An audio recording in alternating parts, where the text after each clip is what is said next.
We are live. Hello, everybody, and welcome to the reboot of How Delightful.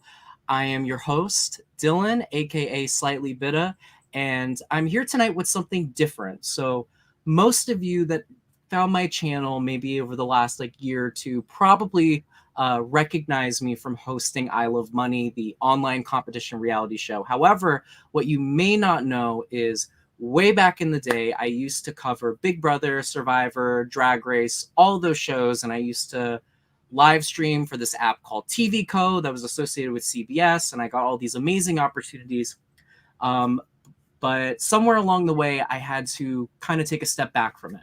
So going into 2024, I was like, I really want to get back into my journalistic roots.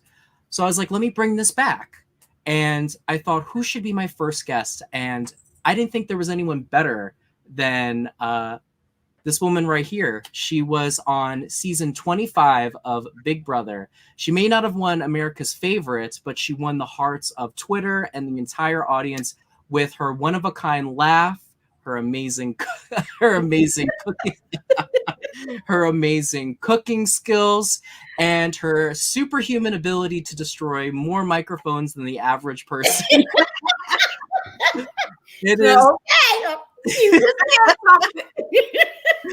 is Felicia Cannon. Hello, how are you? Glad to be here. And it's an honor actually to be your first guest in years since you stood this back up. So thank you. I appreciate it. And I'm happy to be here with you tonight. We're going to have fun. Oh, yeah. I'm very excited about this. How was your Valentine's Day, by the way? I know that you just celebrated it yesterday. Oh, it was fabulous. I told Dwayne yesterday, I said, I think that's the best Valentine's Day we've ever had. And really? He had flowers, a beautiful bouquet. In fact, they're behind me. A beautiful bouquet of flowers yesterday, and a new charm for my bracelet. I don't have it on. When I'm in the house, I don't put my bracelets on. But a new charm for my bracelet with the heart on it. And then he made dinner reservations. And for the first time, he didn't tell me where we were going. Oh, so it was a surprise. And so I said, should I be dressed? So of course I got dressed and put on my little red Valentine dress. And we went to a place called, I think it's Nan, N-A-N, Nanu in downtown Atlanta, a Thai place. Fabulous. Dinner was fabulous. We had so much fun and really enjoyed ourselves. We just sat there, laughed, talked to some of the people around us, and we had a great time. So, did anyone recognize you? If they did, they didn't say anything. If they did, they didn't say anything. Have you gotten recognized at all out in the public? Pretty much everywhere I go, I get stopped by somebody who says, the other day I was in Dillard's and a young lady says, she was looking at me. And so, initially I'm trying to figure out why are they looking at me? And I, for just, doing what I'm doing, I was getting some shoes and a young lady stopped by. She said, are you famous? And I said, well, now I don't know that I would say famous. And she said, you were on Big Brother. And I said, yes. And she's like, oh my God. And that's kind of the reaction that I get from everybody. Like, oh my God, Mama Fee, Felicia, were you on Big Brother? And I usually just stand there and smile and say, yes, that would be me. And then from there, it just gets into this, oh my God. Well, it's once they put two and two together, then they're like, oh, wait, you were this person. Oh my God. That's so funny. I got to tell you a funny story. Years ago, when I went to the Big Brother premiere party for season 20, I was in the VIP because I had interviewed some of the people from there. And this woman comes up to me and she goes, you were on a show, weren't you? And I was like, sure. What show? And sorry, this cat is... she's like, you were on Are You the One? And I was like, yeah, I was on Are You the One? And then she just took a whole bunch of pictures with me. And I was just like, oh, okay. I was like, I ain't been on a damn show. Oh my God. So she thought it was somebody.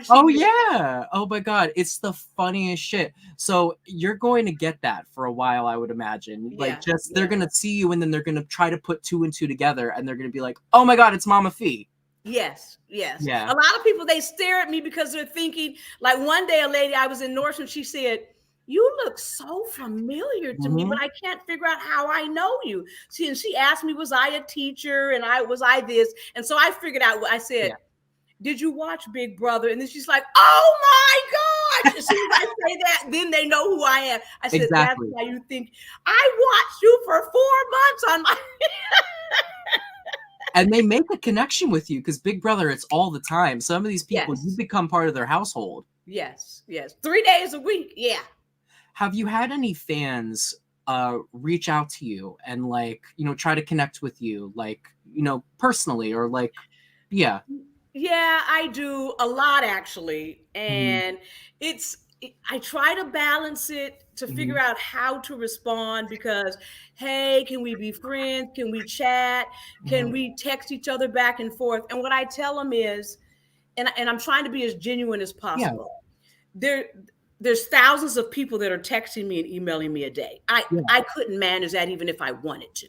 Yeah. And so I tell them, when I follow you, if I follow you back, it's so that I can see into your life a little bit through social media. But Hmm. I do not have the bandwidth to actually text back and forth with you. Good morning. How was your day? What are you doing today? I don't have that bandwidth. And quite honestly, and I hope nobody takes this the wrong way, but I don't want to go that deep in relationships unless we end up someplace where we are engaging with each other because of some Yeah. event or something. But there's no way that I could afford to just sit on my phone all day and chat with people. I No, mean, absolutely not. And I think that that's probably the biggest problem with Big Brother. yes. I've had a lot of my friends tell me you should try to audition for Big Brother, and I've always said hell no. And But you should, because you seem like you have the personality where, again, you just have to learn how to yeah, manage it once you come out and that's get people true. to understand that following me or me following you doesn't mean that next week you're going to get invited to my And house. that's where the miscommunication is. You saw Taylor's season, right? Yes. Oh my God. So the entire season, it felt like whenever something happened to Taylor, you would think something happened to the people on Twitter. Yes. And the second that she got out, they got her to come on a Twitter circle, and then people were finding her hotel room and they were acting like they were all buddy buddy with her, and then she just had to completely step away. Yes. So I hope you haven't had any experiences like that, like to that level. No, because like I said, I have gone back to some people at least a couple times a week. I actually, because they just keep coming in and DMing me and saying, "Why you're rude, you're mean, why haven't you responded?" And I said, "Listen," I said, "I'll give you a thumbs up, I'll give you a heart, I'll give you a smooches." I said, "But I'm not gonna be, hey, it's Felicia, what you doing?" I said, I can't do that. I said, Exactly. because I still have a life, I have a husband, and I'm not leaving my husband. I have a son. I do real estate. And this still is, I look at this almost as kind of like a social media job.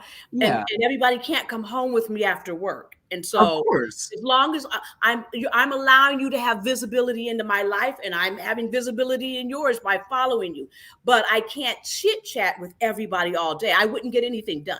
I wouldn't No, have a life. exactly. I you said something really funny when you were like, "I have a husband, I'm not leaving my husband." Has anyone tried to flirt with you? Yes, You're yes, I'm surprised. All I talk about is Dwayne and Jair. So you you're sit there and you joking. say, wow, these people really don't get it.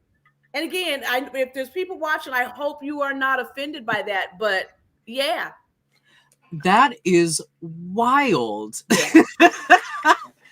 Oh my goodness. All right. Well, so one of the questions that I got asked the most when I said, "Hey, I'm having Felicia on. What do you want to know from her?" And it Uh-huh. is, how did you get on the show? So I've watched Big Brother since its inception, Big Oh, Brother and Survivor.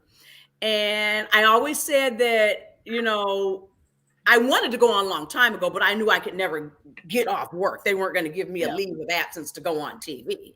Yeah. And so I said, one day, if the show is still on, when I retire, I'm going to apply for Big Brother.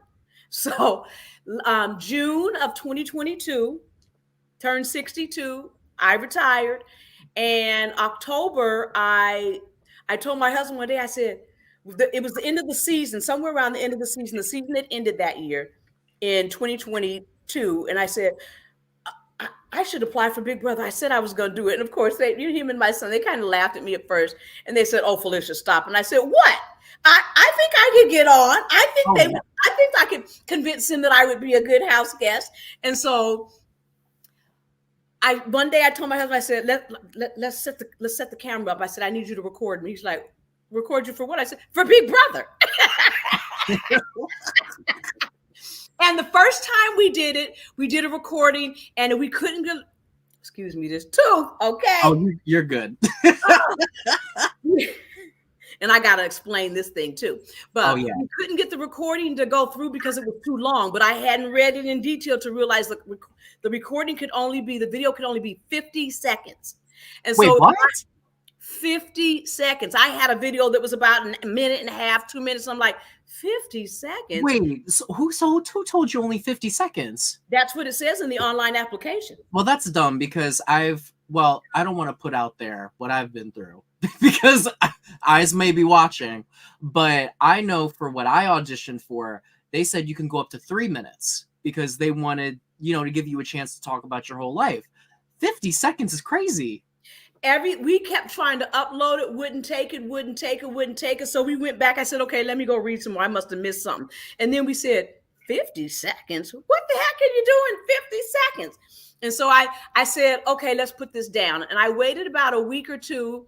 We had gone to a real estate function or something. I was dressed and I said, I came up with an idea and I'm doing my video today. And so I said, Big Brother is all about walking through the front door and getting in the house. I said, so I'm going to start off with a big yell, Big Brother. I said, and then I'm going to say, I'm walking out of my house into your house. You need me, Big Brother. And that 50 seconds, then I just told him a little bit about myself. Julie, CBS, Big Brother, call me. You ain't gonna say bye, Felicia. You gonna say hi, Felicia. Oh my God. The second that you said that in your preseason press coverage, I knew I was gonna love you. Yes. I was weak. I will say this though. Now that I think about it, I get why it's only 50 seconds. Yes. With you, I don't think you need 3 minutes. I think a minute or less is all you need. Because you have a presence about you that's immediately like attractive, like people would want to like watch you. You know what I'm saying? Yeah. I didn't realize it as much as, I guess I wasn't actually quite aware of that. Yeah. I've always known that I'm over the top and I get excited. My nieces and nephews always say, oh my God, Auntie Felicia, you're just so over the top. But I always thought they were just saying that. And then my friends were saying, Felicia, you've always been the center of attention. I'm like, no, I haven't. They're like, yes, you have. They're like, you've always been the person in the room where as soon as you come in the room, all eyes are on you. I never honestly actually realized that. I had never really completely tuned into that. I was just always being me. Well, but I've always been comfortable walking in a room, not knowing anybody or knowing everybody and working the room. That has always been me. That's how it tends to be, though. The people that are the most eclectic and have the most brightness to them, they don't tend to see their own light. I've noticed that. So, Big Brother was what you needed to see, like, just how much you really have. Like, it was instantaneous. So, what was the process like for you? It was your first time, right? You got on my first time. I'm not surprised to hear that. So was it really fast? Like, did you go in the beginning or did you go towards the end of it? Like, were you rushed through? Well, so I sent in my video in October. I got my first call. I think it was right around the end of February, first week of March, somewhere right in that window. Oh, right when they started. Right when they started. And then I just, you made the top something. We got to get you in front of the executives and all of this, and we got to get you in front of the casting. And so I went through this series of interviews, and then counselors, and then psychologists, and then you made the first, the 200 and 150 and 100 and top 50. And when they came to the house, I thought I was in the top 25, and they still had to get down to 17. And so I didn't realize when they came to the house because they never told me until they came to the house that I was going through the door. So I was thinking I was still a possibility of me not getting on.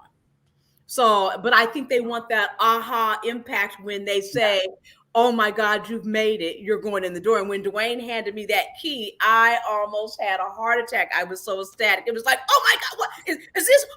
I'm actually going in the house. And it was so, but I left that day. Yeah. I'm still thinking, I said, so you guys are going to what? You're going to come back tomorrow. They said, oh no, we need your phone and you need to be ready to go in about 30, 45 minutes. We're leaving. It's that fast? Yes. And I'm like, what?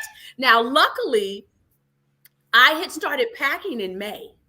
I took a suitcase, put it in the room. Actually, I started laying stuff out on the bed based on all the stuff that they give, because they give you all it's a process. It's a lot of paperwork you have to fill out. Oh, so yeah. If you're not a detailed person and don't like to just do a whole lot of stuff, it's a process. Oh, yeah.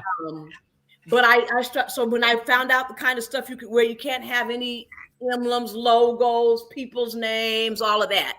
And so I just started dropping stuff on the bed. And then when I got to about June, then I said, okay, I think I have way too much stuff. Let me actually start putting this in a suitcase and see if this is going to fit. Because you get one suitcase. Can I sidebar you on that too? I know it's going to come on later on in the segment, but did you go somewhere and buy different colored shirts that had no logos on purpose? Yes. You did? Yes.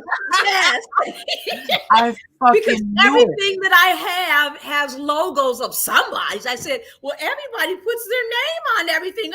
I didn't have anything in my closet hardly because I'm a big DKNY person. So those same dresses that I have, well, they have them in hoodie types that come to the knee. And that's what I wear a lot in the summertime outside because they're just easy and they're comfortable and you can sweat in them and everybody can't see you sweating. So, but it has DKNY right across the chest. And I thought, so all my dresses were either UGG, because the name isn't on the front of it, or COS, COS. They have the plain solid dresses and their name is only on the label. Did you have to order that, or was that or did they have? I went into the store and I found some of them. I went into the UGG store that's in the Lenox Square Mall in Atlanta, and then there's a COS store that's downtown in Atlanta, and then the rest of them I got online. And I just said, okay, I order one of each and see if I like it, and if I like it, then I just bought. Okay, I want a pink, a green, an orange, or yellow.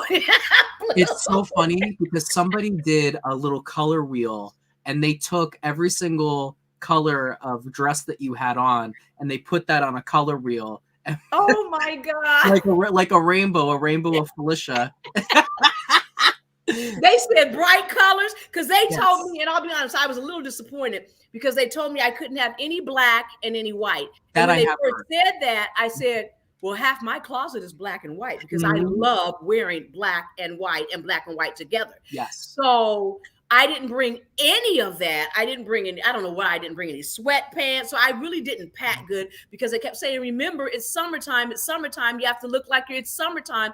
And I didn't even think past August or September. So I didn't bring clothes for when it got cool. And I just still brought everything thinking, oh, we're going to be outside most of the time. And what people don't realize is when you're in the house, and we spend at least half the time in the house from sometimes Monday, but always Tuesday to Thursday, you're locked down in the house. It's freezing. I bet. And they lock you guys down so much. I think that's the thing I would dislike the most is not even being able to go outside. Like not being it. There was one time in 14 days, I think we were only outside a day and a half. Out of 14 days. Now that was when people's tempers started flaring. You could tell. It's like, no, this is way too much.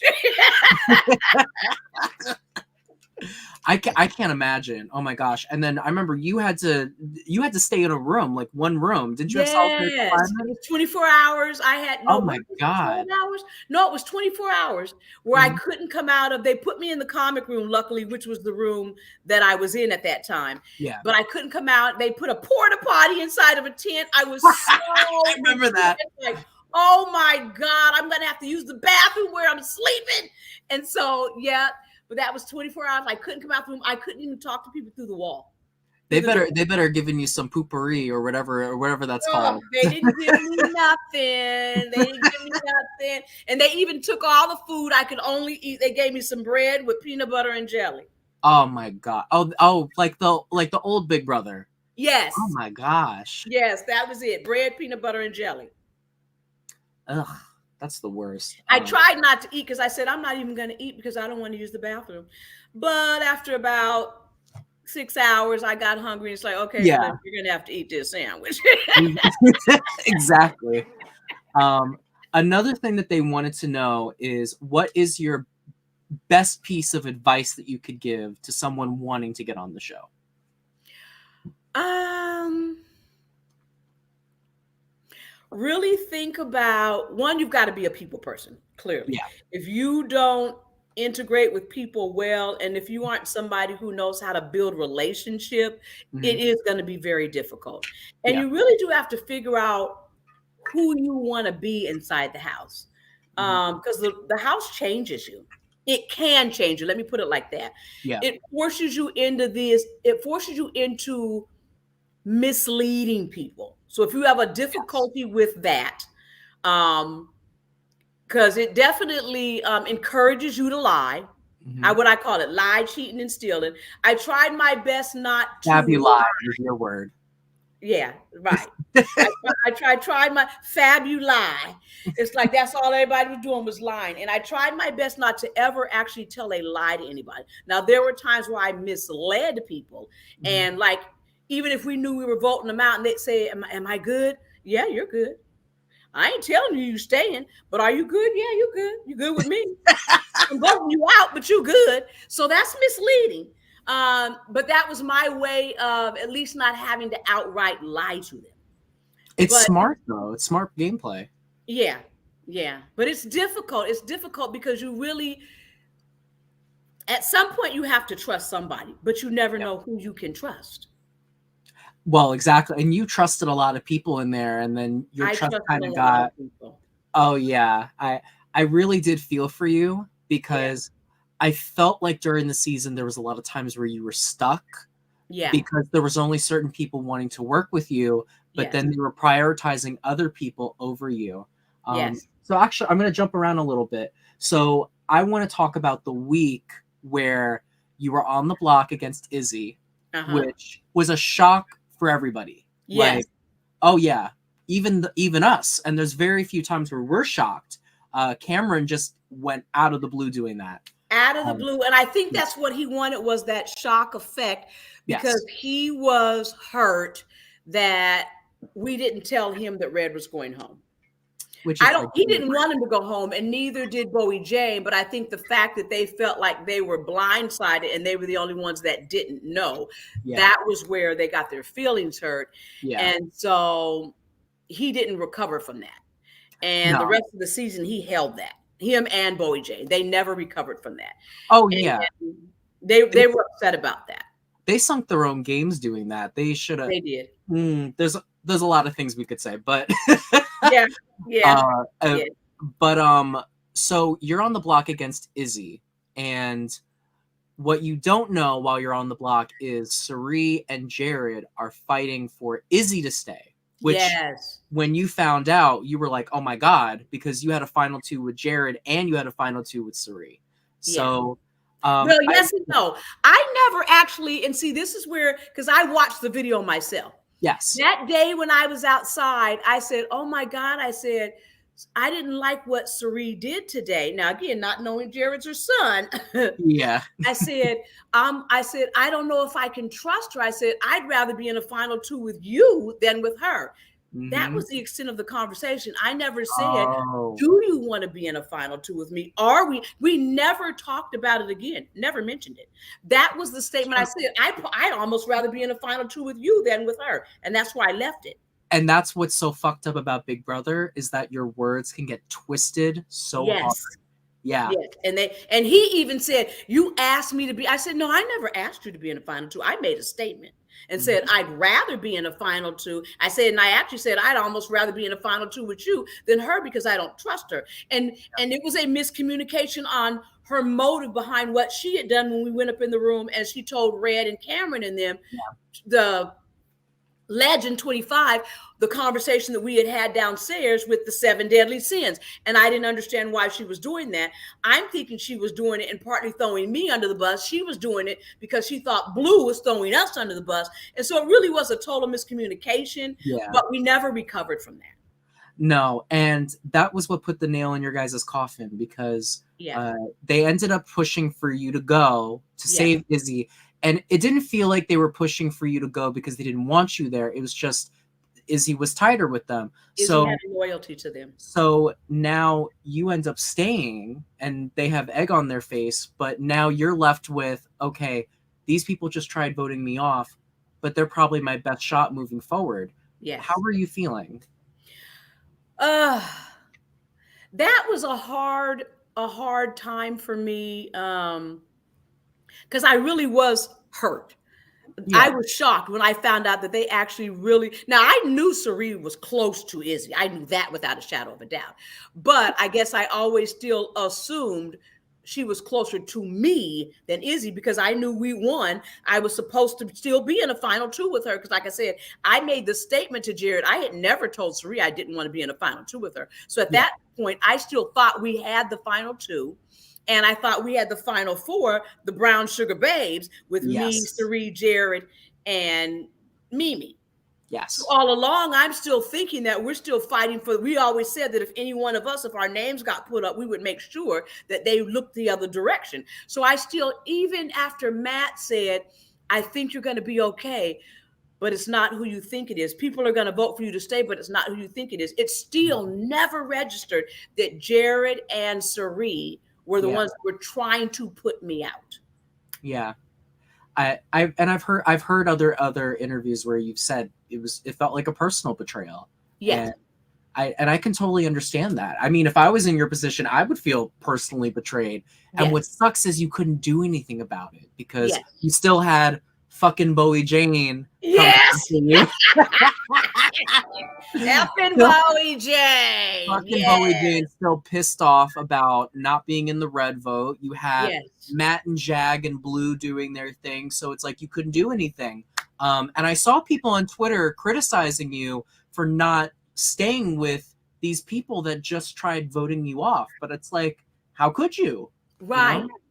And afterwards, I even went to people because she said you were sabotaging me. I said no. I said, in fact, I never even brought up your name. I just kept saying, tell me what happened. I went to Jag and I said, tell me what I missed last week. What happened? I went to Corey. Tell me what I missed. And they were the ones that said, you didn't realize, because Corey came to me and said, I've been fucking fighting to keep you for the whole week. I just want you to know that. I thought he was lying. I went and told Sari and Jared. That old clown came in the nerve to had the nerve to come and tell me he's been fighting for me all week. And he expects me to believe that. Yeah. I had no idea that he actually really was trying to figure out how to keep me and get rid of Izzy. So I'm thinking he's the liar, and I'm going to Jared and Sari not realizing they're the ones trying to get rid of me. So I was it was dumb all the way around. I was mad at myself when I realized, oh my God, Felicia, you really got played. So I want to ask you this too. A couple rounds later, you got to get your revenge. You got to have what I like to call a Kill Bill moment. When Jared got put on that block and Sari is coming to you and she's laying out, all right, guys, we have the votes if we vote together. And you're just like, yeah, I don't know about that. Yeah. And you sent Jared home. How much of that was personal and how much of that was strategic? Oh, at that point, that was personal. Because I felt like, well, I won't say personal. It was gameplay. Because again, I still never disliked Sari or Jared ever. Of course. But I felt like you guys, I'm one of those people. The first time you get me, shame on you. The second time you get me, shame on me. So you got me once. I'm not going to sit around and wait for you guys to play me again because I'm just so embedded to you and entrusting to you that I keep my blinders on. So now my eyes are wide open thinking, okay, you missed this the first time, Felicia. You can't miss it again. Yeah. So when I found out that they were the ones that had worked really hard to get me gone and keep Izzy, still not knowing that that's a mother-son something, still not Yeah. knowing that Izzy knew on day one that that was a mother-son, and now they had this 3-0 going all the way to the end. I never Yeah. knew that until Yeah. after I got out of the house. People were saying it, I didn't even believe it. And Yeah. so then I think I was working out of hurt, and I just felt like, I'm one of those where I'm nice to you long as you're nice to me. You Mhm. step on my toe, I'm going to stomp on yours. That's just And what that's fair. Yeah. It's absolutely fair, and people lose sight of that, especially when you're in that house and you When you're don't have in a that lot of. house and your And, emotions are yeah. high, and when I Yeah. realized that they were the ones that had really thrown me under the bus that week, Yeah. I it was like, okay. So when they said, when everybody got on this bandwagon of we should get rid of Jared and Sheree, I'm like, okay, they was All gonna get right, rid of let's me do it. last week. Let's get rid of them this week. So after Jared had gone, would you have stayed? Was your well? I know that you realigned with Mimi, which, Yes. but after Mimi went, were you trying to go to the end with Suri? I really was again trying to, at that point, we really had kind of mended fences, and I wanted to go to the end with Sari. I was still trying to figure out how could the two of us get to the end? Could I trust her enough for us to get to the end? But here's what I also knew. I knew they were going to keep coming after me. Yeah. And I was still trying to figure out, and nothing against Sari, Yeah. because she and I talked and we even had this conversation. I still kept trying to figure out, why does everybody feel so comfortable putting me up on the block? Ain't nobody even said your name. And I was trying to figure out, what is that? How come nobody's willing to even sit you up on the block and let you know what it feels like? And I've been up here at the end 8 times, and you just now hitting the block. What is that? I was trying to understand that. Well, And so this is what sucks, and I've noticed this watching all these shows. It's the same thing in Survivor too. Once your name is out there, it's so hard for it to be gone, and you just got fucked the first week by being on that block from the very beginning. And I became the easy target from that point on. Easy.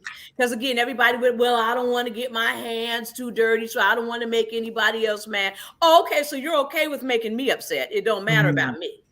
Exactly. That's why I always say, if I was on the show and someone asked me to be a pawn, I'd be like, oh, okay, I can't work with you. I would say straight to their face, if you put me on the block, I'm going to nominate you if I win HOH. You are going to be my target, because that means I'm expendable. And truth of the matter was, you were expendable to many people in that house. Yes. When you should have been a number. Yes. Yes. Mm-hmm. Well, again, I knew going in, they saw me as the old lady. Yes. That did some cooking. And that's why I did the cooking. I went in, I came in the house knowing that I wanted to create that family meal thing, knowing that if I could keep them fed, yes, they would have at least that was there. Well, we got to keep her a little while because she's cooking dinner for us and we kind of liking what she's doing. So and I had to have an in lane. That was my in. Very, did you watch June's season? June's song from season 4. Yes. Very June, she did a similar thing. Yes. It's very smart on your part, because they did. There was a lot of times where they just said, well, Felicia knows how to cook. We got to we need to get rid of her, but let's hold on to her a little while longer. We got to keep her till at least week 7 or 8 because she's cooking dinner for us. I really do want to talk with you about this. So you brought up that people were viewing you differently because you're older. Something interesting about this season had the most 40-plus-year-olds ever. Than they've ever had. They really kind of did it half and half. Yes. They had me, Sari, Hisam, Bowie Jane. We knew Bowie Jane was older than 35. Izzy, Cameron, and there was one, Red. Mimi was in her 30s, wasn't she? Mimi, yes. Yeah. So there were 8 of us out of the 16 that were 32 and older.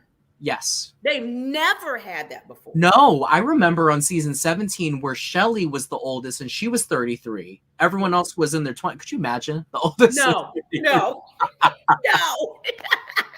I would have died if I had been I was worried about being the only person 60 and everybody else being 20 and 30. So actually it was a great thing. And, I look back now and I think we probably, the professors, if we could have stayed together, we really could have taken that house down. Yes. Voting out Heisem, a part of me believes that might have been our game mistake, my game mistake. Yes.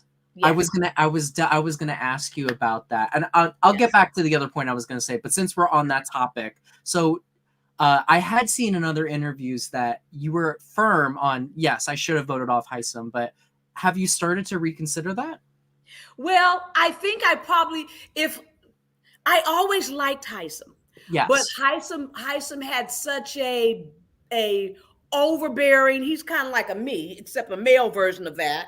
That kind of overbearing personality, and he kept trying to tell everybody what to do, and that's what became offensive. Because and then you saw it was little things where he kind of used people's, what I want to call, soft spots to gain their trust. So if you don't got to worry about me, I'm going to stick with the older people. And then you go to another group. You don't got to worry about me, I'm going to stick with the brown people. You don't got to worry about me, I'm going to stick with the LGBT people. Yes. You don't got to worry about me, I'm going to stick with the athletes. Well, that's the whole damn house, Heisem. It's like you got somebody got to worry about you. Yeah. And so we realized that though, now that you mentioned that, yes. I totally forgot. I remember he had said something to Jag and Blue about, I'm going to protect you guys because of that.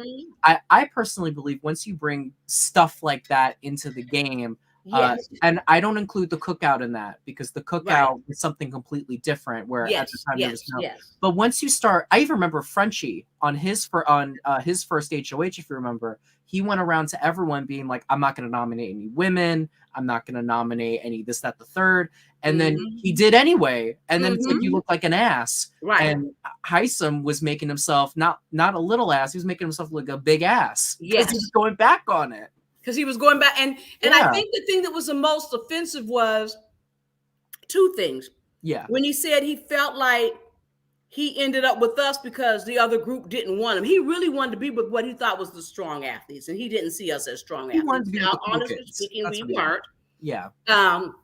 But he also, in that first big meeting that we had as the professors, we said that any info that we got, we would bring it back to each other. We weren't going to do any other alliances. Now, of course, we all know that's a lie because you got to make 1 or 2 alliances.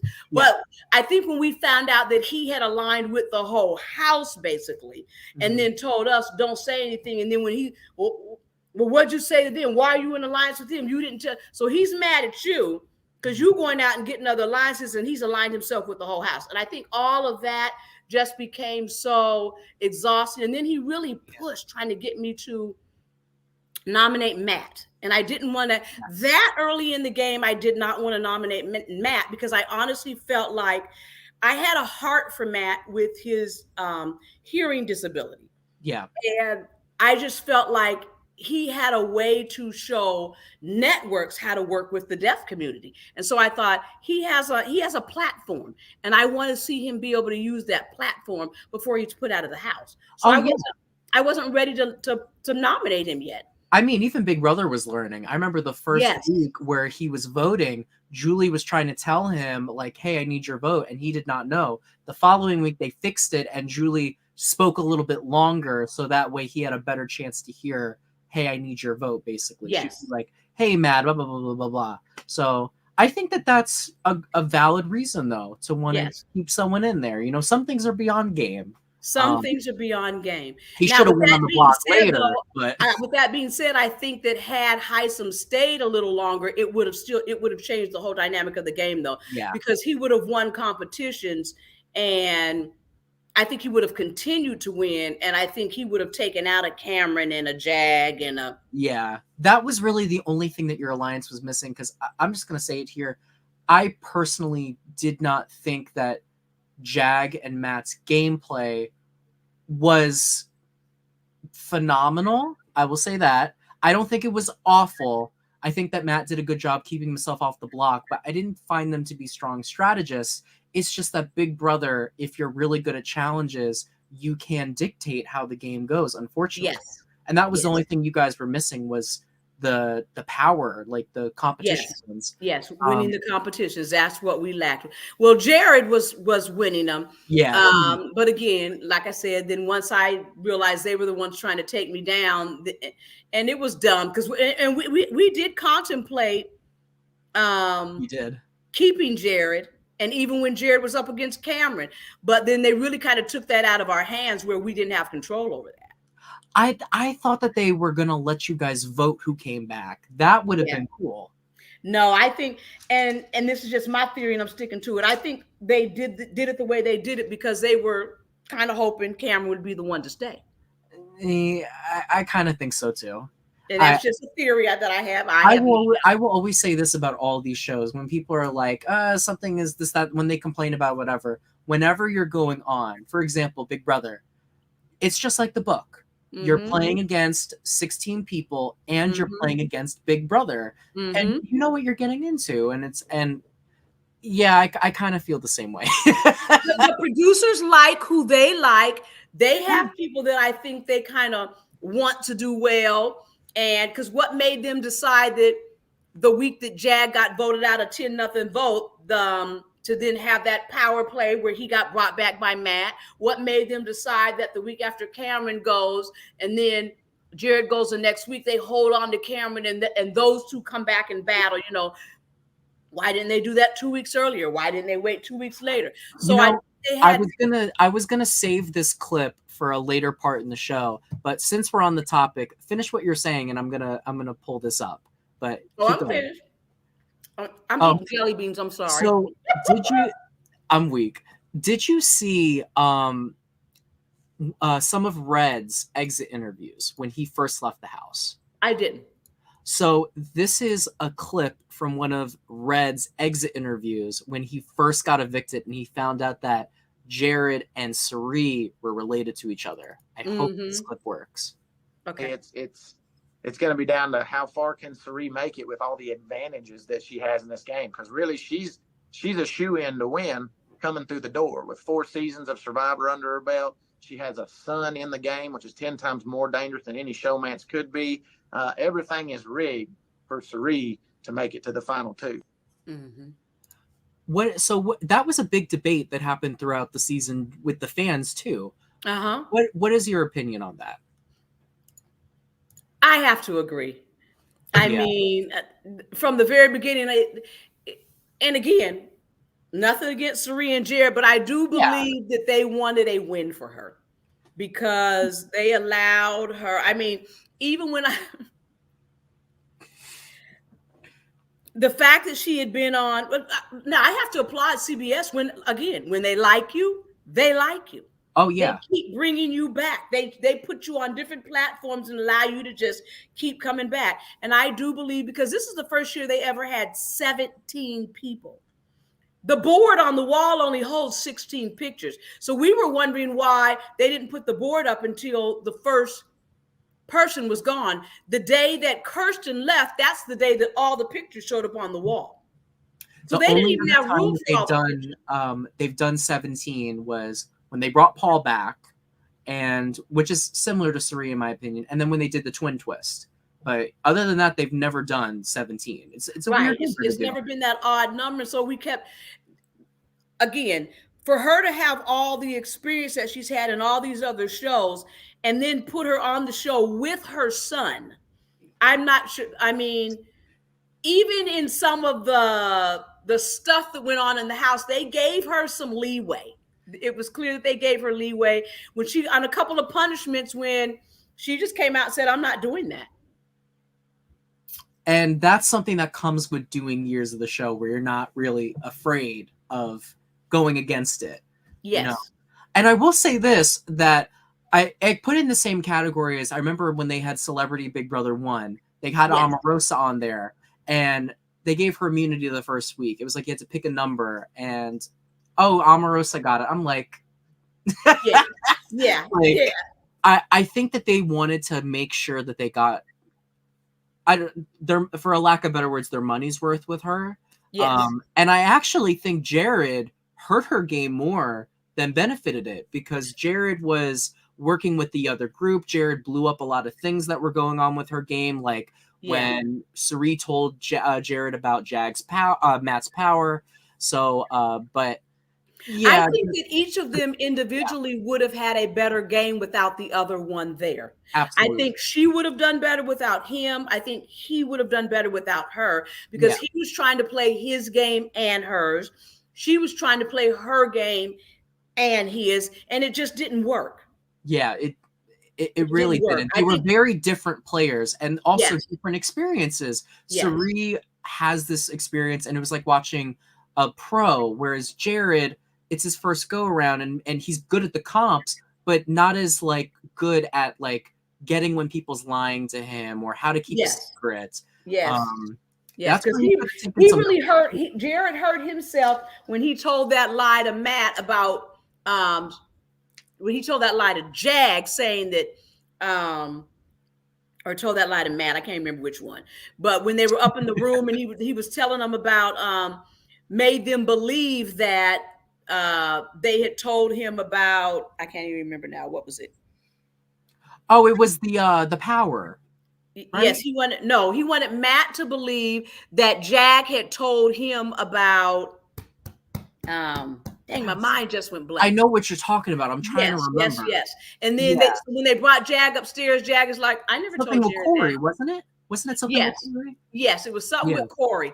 And he told him that he had told Corey something, Corey had told him something, and neither he hadn't been told, but he said it to Matt to see if he could get Matt to confess. And when he said it out loud, Matt thought he knew, so then Matt told him the truth.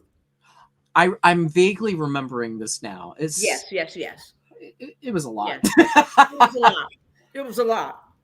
Oh my goodness. Well, another thing I wanted to ask you about, and I have not seen people asking you about this on other podcasts. I could be wrong. I do have another video. I'm going to pull it up really fast. Let me see if I can get it.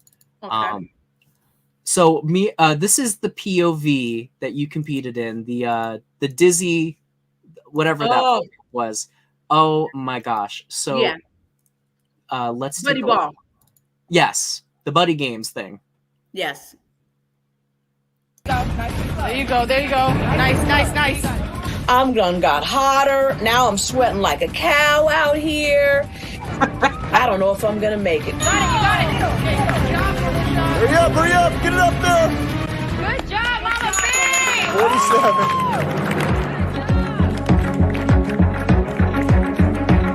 Oh, wait, don't overcrowd her. Don't overcrowd her.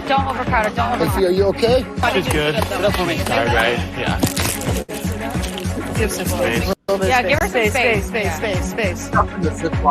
Yeah, get somebody out here. Now let's get some more ice out here for her, too. I'm hot.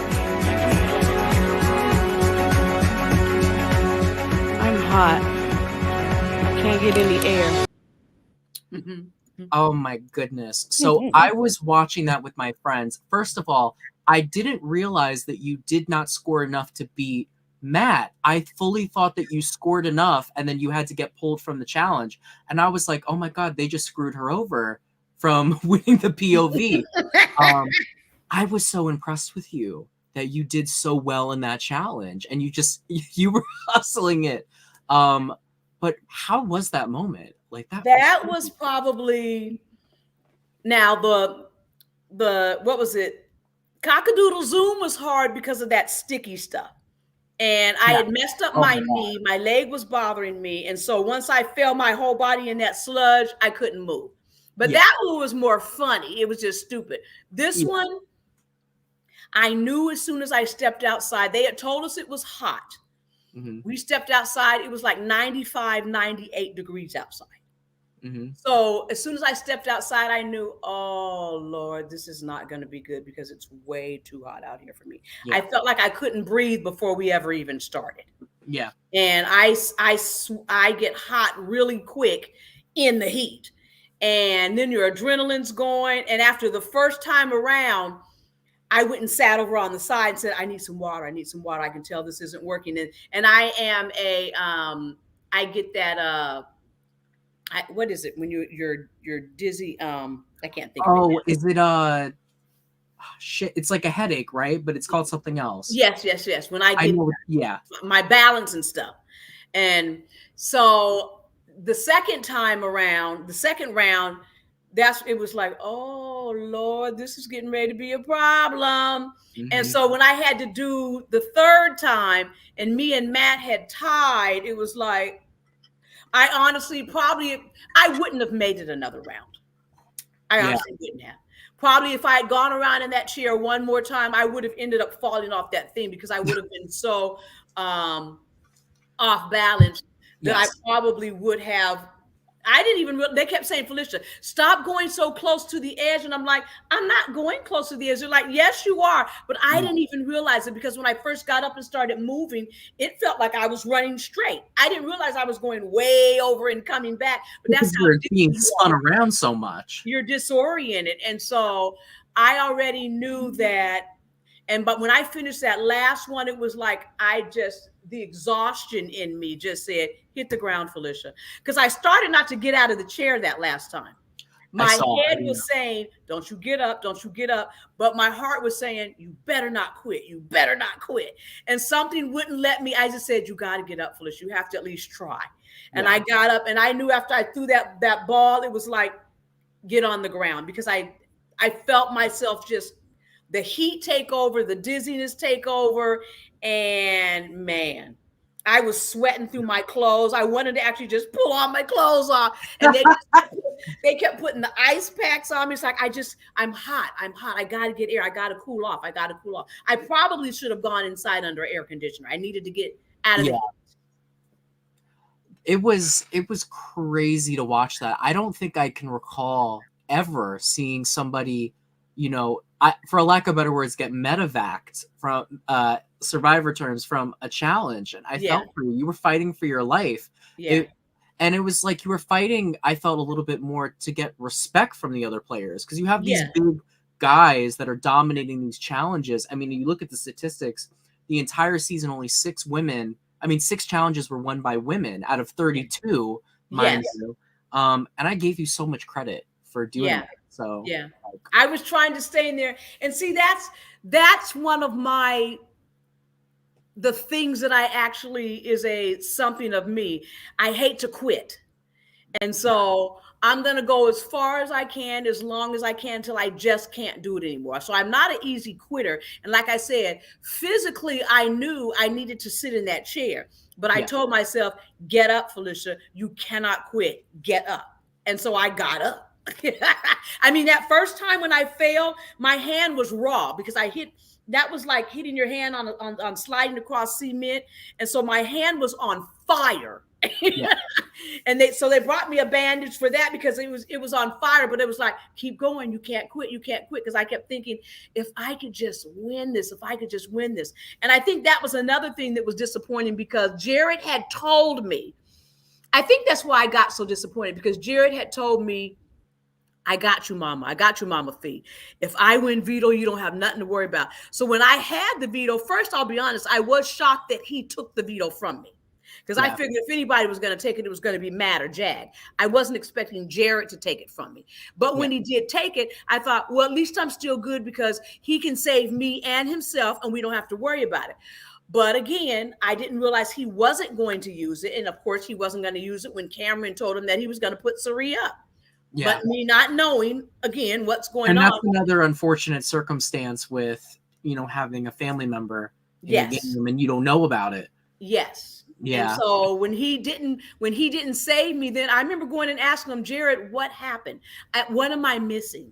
You told me you had me. You told me if you won veto, you would take me down. I said, and then you didn't take me down. I said, what am I missing?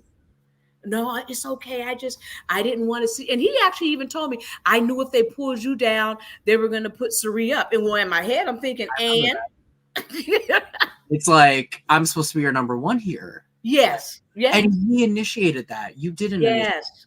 That was part of the problem with his game. Is Jared gave me a lot of headaches throughout the game. I do want to talk about I want to talk about the challenges themselves that happen. I do need to take a quick potty break if that's all right. So yes. And I know you're live on your Instagram too, so I'm gonna let you just what's the word? What's it called? When you I don't know, whatever. I'm gonna let you do your thing and I will be right back. Okay, I'm gonna engage with these people while you're in the house. Okay, I will be right back. Thank you. Okay.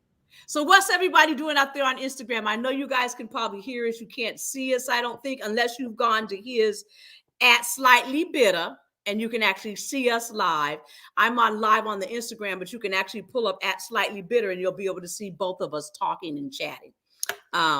So just want to see what everybody thinks about the conversation. We're just talking about the show, different things that were said and done and that kind of stuff. And I'm waving at you. We're taking a little break here, and then he's going to come back and we're going to talk some more, hopefully get into some other conversations just about life stuff. I enjoyed Big Brother. I'm not going to say I didn't. I really did enjoy the show. I enjoyed the opportunity. Would I do it again? Probably not. I couldn't go back in the house for 96 days. That was a lot. That's for the 20-year-olds. But as soon as Dylan comes back, we're going to have, why should we have waited 2 weeks for this move? I don't get it. Why? Somebody is saying you guys should have waited 2 weeks for this move. I don't know what they mean by that. 2 weeks for this move. Are they talking about Heisem? I don't know. They said you should have waited 2 weeks for this move. So I'm not sure whoever said that, I'm not sure what you meant by that. But Dylan is back. Again, If you guys want to see us live, where you can see both of us talking, we're at @SlightlyBitter. You can go to his page, and I think you'll be able to see us live. Will they be able to see us live? Yes. I will say this. I see Chantel in the chat. I see Aaron Hughes in this chat. I see Giraffes in the chat. And I see all of your questions. I'm going to gather those questions and I'm going to leave them for the end of the video. So I see you. Don't worry. If you have any other questions, you can send it at my Twitter @SlightlyBitter, and I will make sure to get it in the video. So the last thing that I wanted to ask you about Big Brother, and then I wanted to move into some topics outside of Big Brother that I have written down, is the challenges. And did you watch the reindeer games? Yes, I did. One of the things I liked about it was the challenges they did. I felt like it was so much more equal. And I was wondering, it was. And I think Big Brother has to learn how to do more challenges like that, where whether you're male, female, strong, weak, it doesn't matter. Anybody can win. They've got to level the playing field. It can't always be these challenges that are physically demanding and all of that kind of stuff. It can't be, because that's unfair. There's so many ways you can challenge somebody where you put males and females on equal footing. And the reindeer games, they really did a good job of that. I really actually liked the stuff they did. And that's why we had an all-female final too. Yes. What I noticed with the challenges on your guys' season was they tried to do mental challenges. Like, they did mental challenges, but what they didn't see is that, all right, we're going to do a challenge where you have to put a puzzle together. So you have to run back and forth and put this puzzle together, right? Yes. But then, oh, wait, Matt is an Olympic swimmer. So he's going to run faster than everyone else there. So even though Matt's probably not going to know how to solve this puzzle, he is probably going to do better because he's going to have more chances to do that puzzle because he's not going to get exhausted as fast as everyone else. There you go. It's still a lot of that. Like a lot of those games where they ran back and forth when he had to go do the one where he won the veto, all those where they were jumping over the wall. Oh my God. Oh my God. I'm so glad I didn't have to do that when I would have knocked myself out trying to jump over that wall the first time. I mean, just being short with short legs, I would never, like Mimi had long legs, Blue had long legs, but somebody like me or in America, I don't think we would have been able to get over that wall. No, there was a lot of challenges that were just no way that you guys had a shot. I mean, the only challenges that were won by women, if you look at it, was challenges where you just answered questions, like the booth challenges, and you won that, Bowie Jane won that, and then Blue won a challenge about guessing a time. So it just was, yes, that was my biggest pet peeve with Big Brother. And my advice to people that are going to go on next year, if you see a 20-something-year-old man with abs, get their asses out, because seriously, take them out right in the beginning. Just get rid of them. I mean, look at it. You got Jag, Cody, Xavier, who else? Mickey. It's like, yeah, you're right. You're right. So now that we moved out of the Big Brother stuff, and to all my Big Brother fans out there, there will be some more a little bit later. It's going to be a little different. I like to format my interviews differently than just question after question. But I wanted to talk about post BB and pre BB, because you're just such an interesting person. When I was watching the feeds, some of my favorite things to hear about you was your past in the military, and as a former cop. I remember you opened up about domestic abuse. And these are all things that most Big Brother players that have been on, didn't really have that experience. So you talked about never giving up. Does that come from your past in the military, or, being a cop? That actually really comes from my childhood. Really? And growing up. My mom was a single parent, 5 kids, and we had to, I don't want to say we fought for everything, but we really had to work hard for everything. Yeah. And my mom was one who was always never quit. Once you decide you're going to do something, you don't get to quit. Yeah. So now you got to figure out how to carry it to the end.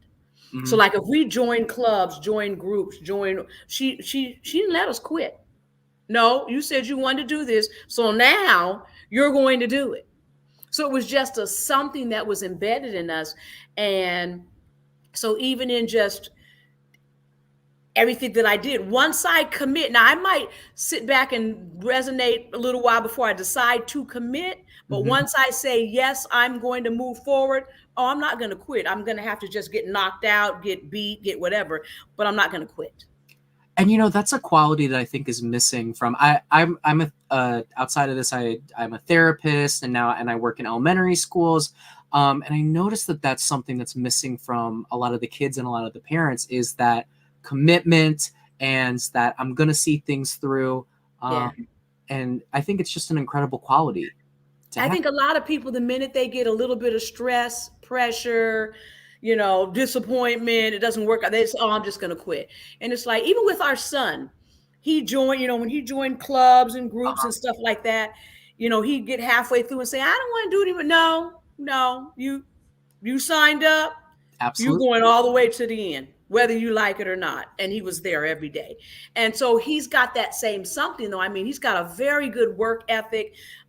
He gets to work, an hour and a half, 2 hours before work. I mean, this is him every day, because we just kind of instill that in him. If you commit to something, if you tell somebody you're going to do something, if you obligate yourself, you don't get to back out. Yes. You see it through. And and listen, you would have no idea how many, when I've casted for my show, I've had people drop out the night before the show was supposed to start. I'm like, you got casted like a month or two ago, and like you drop out now.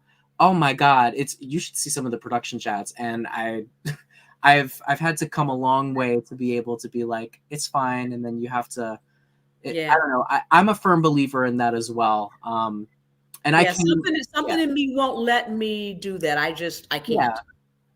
Yeah. It's just, I think a lot of people are afraid of work now. They are. And see, that's why you talk about the military. That's what was good for me. I really love being in the military, and a cop in particular, because I really can be very black and white. Yes. Now I'm not, I can see the gray, but I like when the rules are there. There's no question. This is what you're supposed to do. You know, this is the person in charge. This is what they said. Let's just move forward. Okay, I asked you a question. I answered it. Okay, let's go. We ain't got time to chit chat about, we ain't got to do all of that group hug and all that. Let's move. So I worked well in the military because of that, because I like discipline. You know, I'm used to, even now, even in real estate, you know, we have meetings and stuff, and I'm surprised and I'm amazed and I'm actually offended sometimes when somebody's up speaking and you'll hear 2 or 3 conversations in the back and people are laughing and talking. That drives me crazy. Oh yeah, it's disrespectful. It's disrespectful to me. Yeah, because I'm used to, the minute the speaker gets up, shut up. They don't even have to tell you be quiet. You can hear a pin drop. Everybody stops talking, because that's what happened in the military. You know, as soon as the commander, whoever's in charge, walks in the room, I don't care what you saying, what you doing, that conversation ain't important no more. Because that's the person in charge. You got to listen to. Yes. But it sounds like you had that level of respect before you even went into the military. It's just the military kind of locked it in. Yes. It just fed into who I already was. Yes. Yeah. Do you think more people should enlist in the military? Like, you know, I've said this before, and a lot of people think I'm crazy sometimes when I say it, but I think it would be good. Although, you know, we're doing some crazy stuff right now going on around the world. But I think that it would be good for every individual, male and female, to do at least 4 years in the military. I think everybody should leave their hometown at least once in their life. You know, they say the average person doesn't move more than 50 miles radius from where they grew up. Yeah. And that is scary to me, because one, you never get a perspective from other people, and you never learn how anybody else lives. You never see outside of your norm. I think we would be a much better world, place, everything, if people were forced to go live in other communities, other environments, other countries. I loved going overseas. And when I went overseas, I didn't live on the base except for my first assignment. After that, I never lived on the base. I always lived down in the community where the people were, because I wanted to learn their language. I wanted to learn their customs, the way they did things, so that I could feel like I was authentically there. Where were you based? I went from San Antonio, Texas, to Zweibrück in Germany, to Blytheville, Arkansas, to Ankara, Turkey, to Plattsburgh, New York, to Tacoma, Washington. I went back home, to Guam. That's where my son was born, and then retired out of Dover, Delaware. So you literally went back and forth like a Z. Yes, almost every other assignment was overseas, because I love traveling. And you know, now you got me thinking about it. I mean, I can't qualify for some of it because I have asthma, but unfortunately, if they know it going in, they won't let you in. Yeah, and that's the unfortunate, because I thought about doing it before I went to school, because there's a lot of benefits. And what people don't get to is you don't have to be in the line of duty. Like, you can just, you know, you can do technical things, you can do medical things, like there's all types of stuff. Oh, I was in contracting. That was a desk job, and we were never down. We were never what they call down location. We were always back. Hold on, my power cord is getting ready to I just saw the thing. Let me get my power cord. Go for it. I see Nick Shorts in the chat. Is that the Nick that I know? I see Christine. Hey, Christine. I see Joy. She said reindeer games showed they can do better. I totally agree with you. We got Mariah in the chat. You came over from Instagram. Thank you for coming over to Instagram. I appreciate you. If y'all like the interview I'm doing, feel free to give me a subscribe. I'm close to 2K. I would love to get back to that. That'd be so nice. Oh, you are first time here. I have a friend that spells their name like that as well, Nick. Very interesting. Sophie, I haven't seen you in a long time. It's nice to see you back here, Sophie.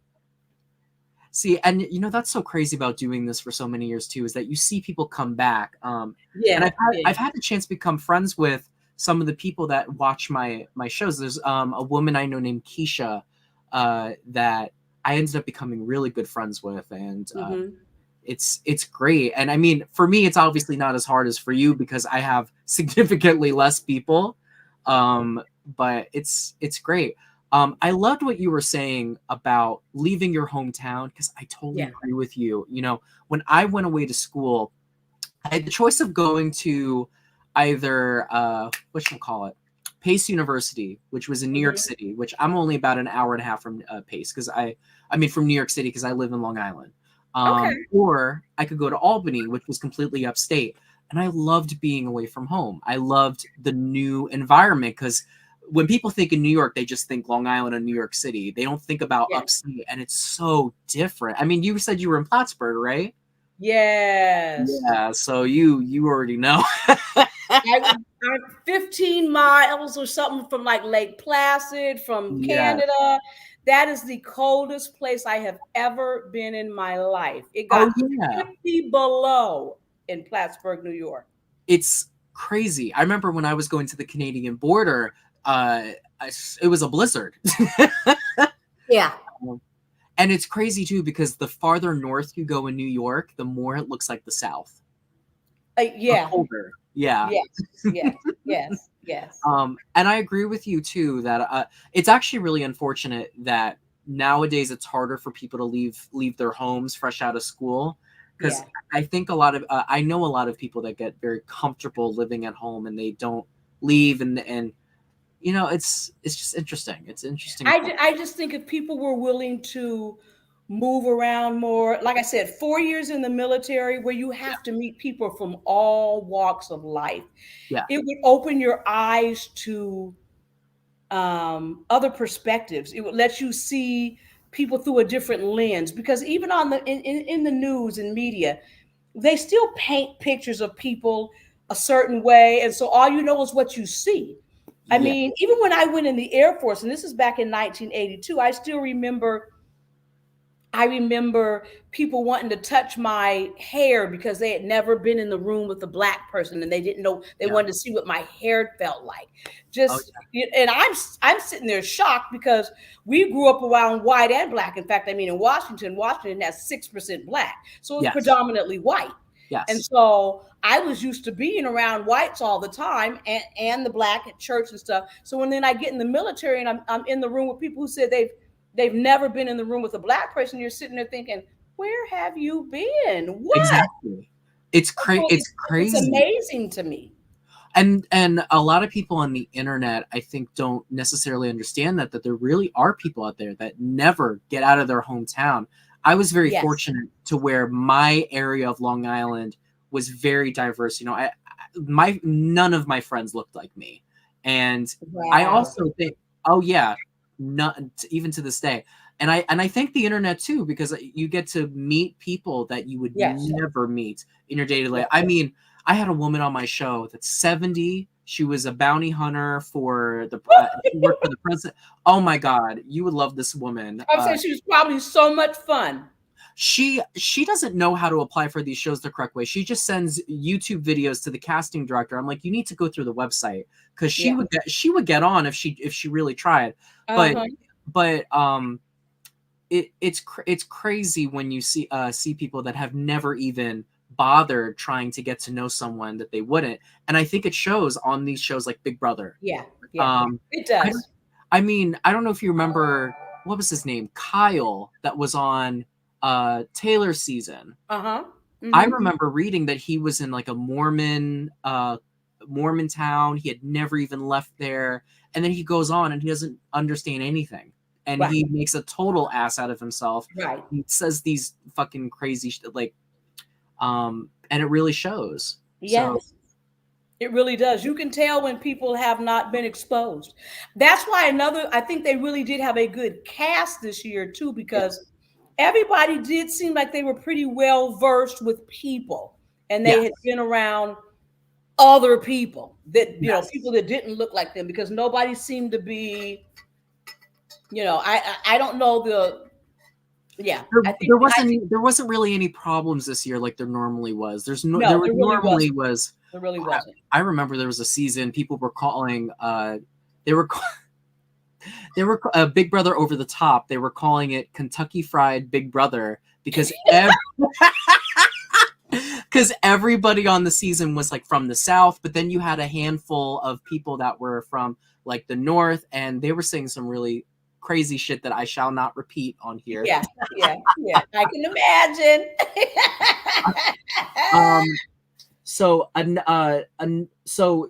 That was something you really had to deal with in the military, was people that had never been exposed to you.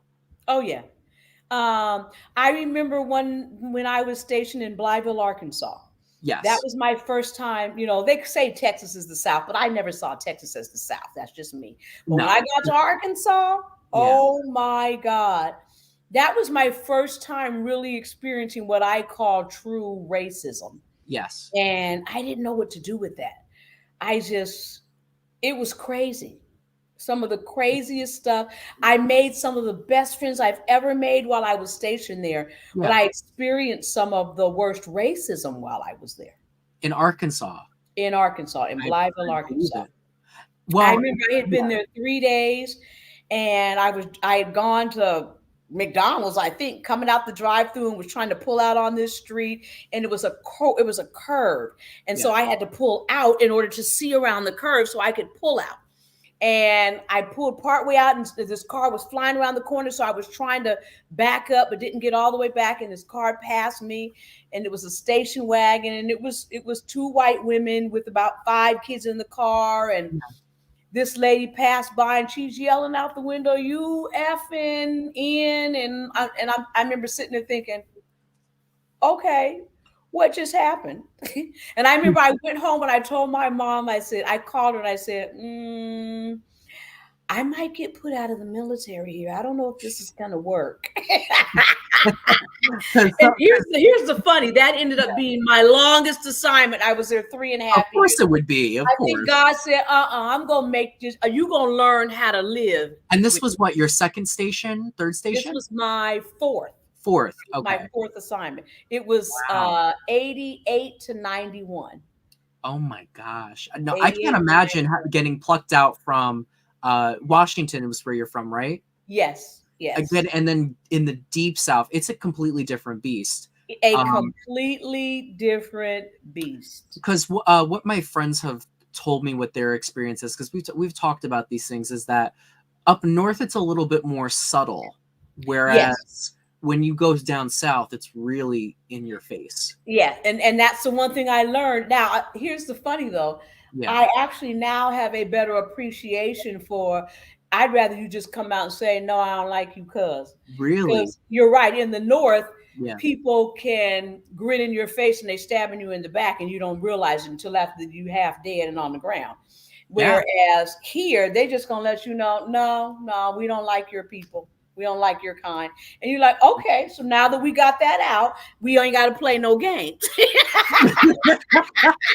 I mean, well, honestly, kind of, yeah. I mean, like, I know for me, I've, I think. Oh, can you say hear that me? honestly again? You froze. Oh, sorry. No, I know for me, I'm Jewish. And I had, when I was upstate, I tried embracing it more.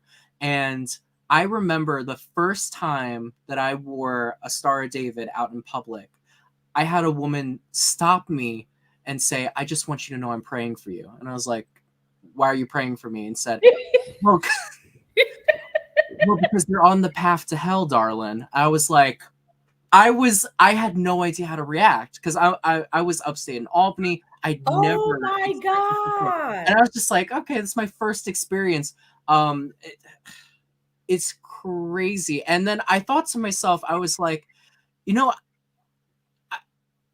I somewhat can appreciate it a little bit more because I had experienced, you know, things where I had felt just a vibe of like, oh, I kind of don't trust you once they knew I was Jewish. Like they're a little less, you know, talking about money with me or whatever. But I was just like, that takes a lot of balls to come up to me. And outright. Now she said, "Well, I'm praying for you too, because you might burn in hell too."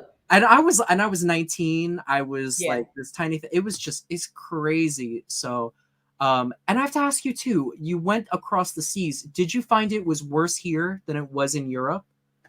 Oh, absolutely. Yeah.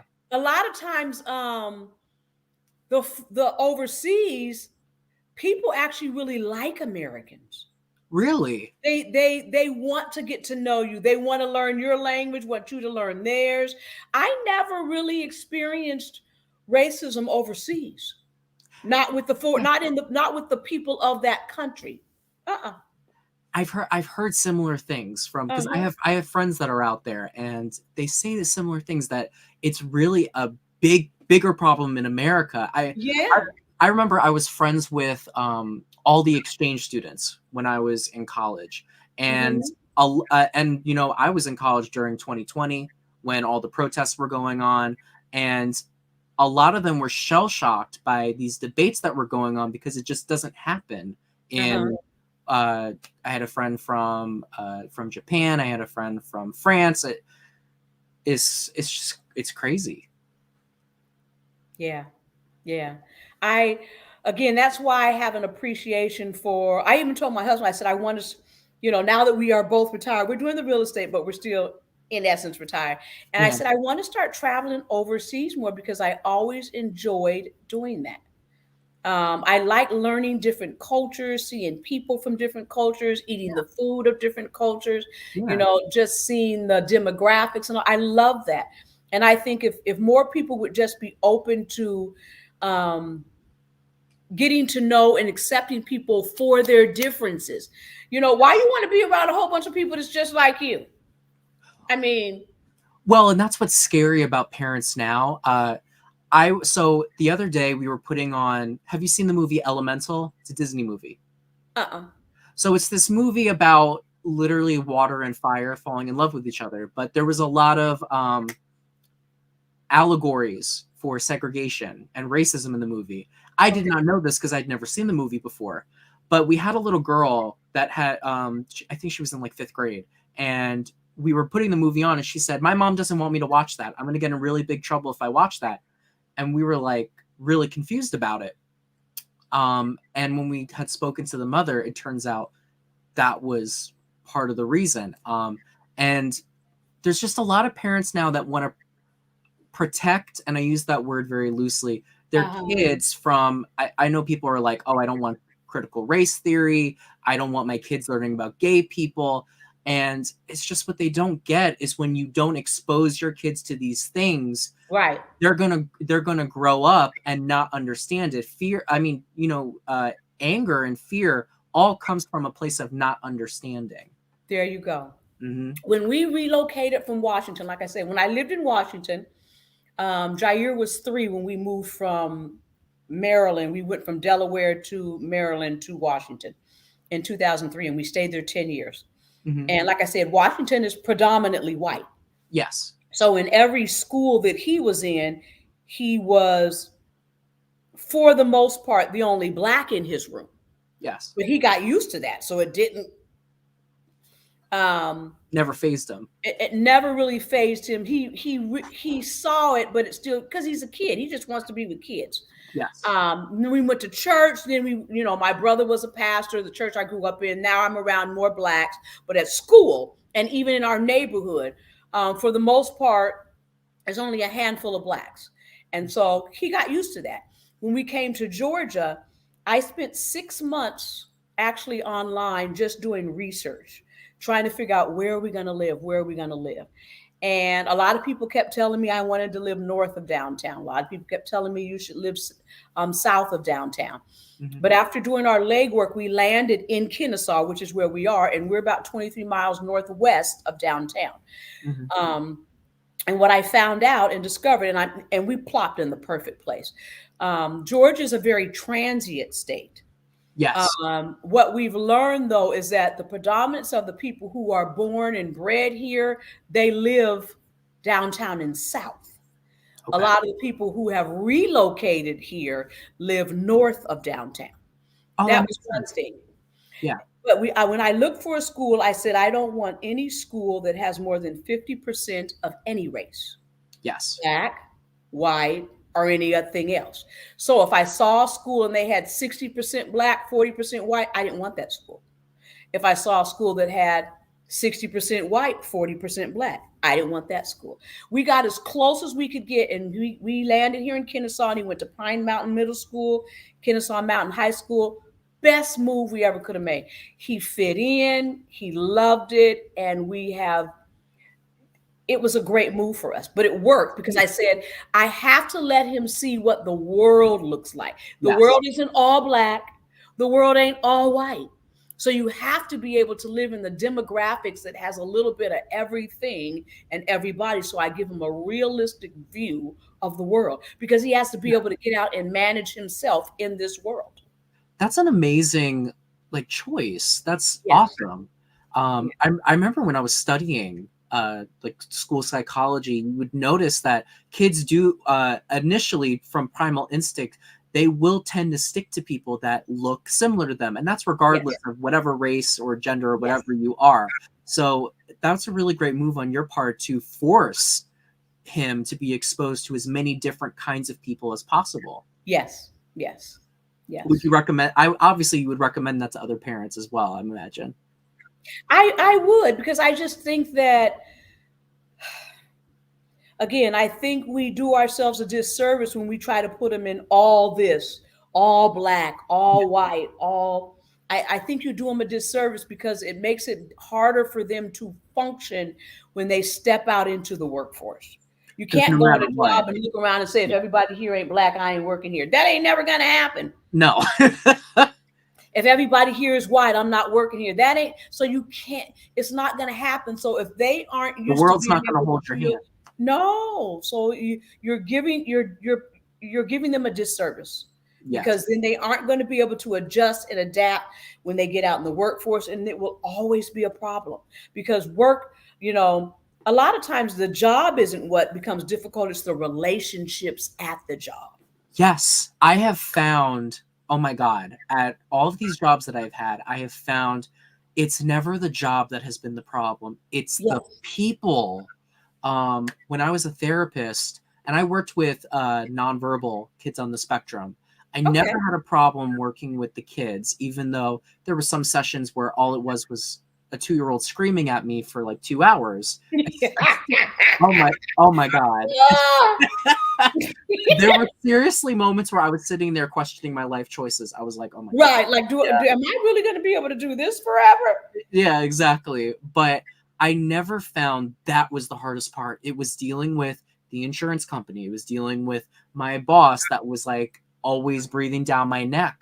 And at this job I have now, even though I'm the person in charge, I'm the youngest person in the room. Oh yeah, I have people.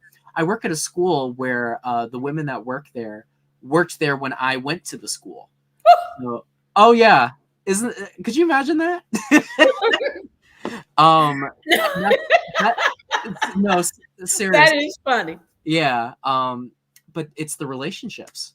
You've got to be a people person or else you're not going to be able to push through. Absolutely. And that's why I figured I could be successful on Big Brother, because I knew the whole premise of the game is relationship. Yes. And you have to be able to. So I spent a lot of time, even with. I'm not sure I understand. Sorry, see. Yeah, that's my wife. Ain't that crazy? It's like, shut up. Oh my Siri does the same. We got Siri, we got Google Home, we got Alexa. So sometimes we'll have conversations with each other. And somebody just say, shut up. I'm not talking to you. Crazy. But I've okay, I forgot what I was saying. You were talking about you were able to integrate with the younger people on Big Brother. Yes. I've learned that a lot of times if you just sit and watch people, you can read people without ever holding conversations with them. And that's I did a lot of that in the house. I just sat and watched. You could tell who's engaged with who's doing what. Now, again, I could slap myself for never, because as soon as I remember Julie said we have somebody that's related to each other, and I'm looking around trying to figure out who, and as soon as she said Sari and Jared, and then I look at them and it's like, oh my God. Yeah. How did I not see that? It became so apparent as soon as they said it. Did you ever hear about Jared saying that you were his mom to Blue, or? Not until we got out the house. I never knew he had her believing I was the mom. I still don't understand. Like, that's my thing with Jared. He did shit that I didn't get. Sometimes I felt like he was spinning a wheel and he was like, all right, what's my move today? Oh, that's my move. All right, I'm going to say Felicia's my mom. And he may have done that maybe thinking if people thought that they'd put me out. Maybe he thought that was a way to get them to want to get rid of me. I don't know. I don't know what would have made him do that. I don't think there was anything making him do it. I think it was just him being like, yep, I'm going to do that. That may very well be true. Oh, maybe he wanted her to know he had a mom in the house, but was scared to tell her it was actually Sari. He said, well, let me start off with Felicia and see how that goes. Maybe he wanted to see if she would tell somebody. He might have done it just to see if she would tell somebody before he told her the truth. Yeah, maybe. Yeah, because she never did tell. No, she didn't. She kept that to herself. I will give that, so I have to applaud her. She did good. Yeah, she kept her kitty boots purr, whatever that shit was. kitty purr, kitty purr. Oh my gosh. What else did I write on here? Oh my gosh, we jumped to a lot. Oh, I do got to say this.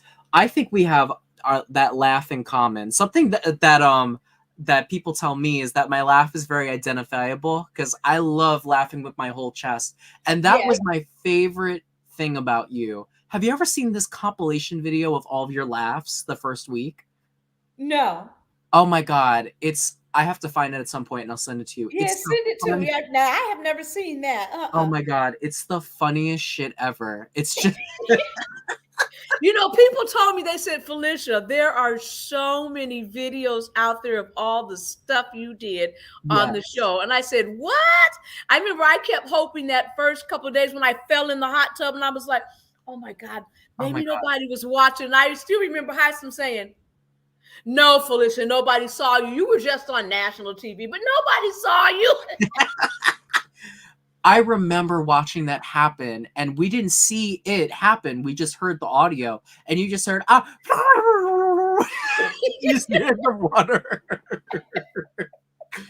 And I remember them guys saying, Felicia, why did you do that? You heard them say don't get in the hot tub. I said, I wasn't trying to actually get in. I was just trying to put my toe in and see how cold the water was. And I slipped in the hot tub. Oh, no, I just casually wanted to fall in. Like, absolutely. Like, oh, my God. It's like, oh, my God. But I was so mad when I did that, especially when I realized I had dropped that mic in that hot tub. Did they ever charge you for? I had that as another question. I don't even care. Did they charge you? No, they didn't. That's good. I mean, because I actually got worried. I said, I done messed up 5 microphones. They're expensive. That's like $1,000, maybe more. I remember going in the diary room saying, I'm sorry. I am really not doing this on purpose. I am so sorry. I know they thought I was crazy and like, this heifer gotta go. And you were just waiting to come in the diary room and there to be a bill waiting there for you. Yes, it would not have surprised me. It would not have surprised me. Oh my goodness. Okay. So I do want to talk about one more thing outside of Big Brother before we jump into the segments I have, the little fun games I have, is you had a moment on Big Brother that touched me when you were talking about the abusive relationship you were in. And you alluded to it with your teeth earlier. So did you know that you were going to share that before you went on the show? No. And I don't even know how. I'm not even sure. Did they show that on the show? They did. You didn't know? They showed it. I told you I haven't watched the whole series, so I haven't. You haven't watched the series? No. How much have you watched? I've watched up to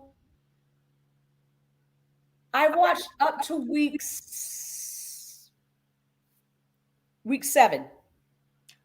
What week was that? Who went home? Was that the zombies? The zombie boy? That's the. There was a whole week where no one was going home, like 3 weeks back to back. So maybe it's one of Red Izzy. That's the week Izzy went home. Oh, it's the week Izzy went home. So you had to okay. Mm-hmm. But yeah, so I think it was like 2 weeks after that. But no, they showed it on there, and they okay. It was great. Yeah, I just I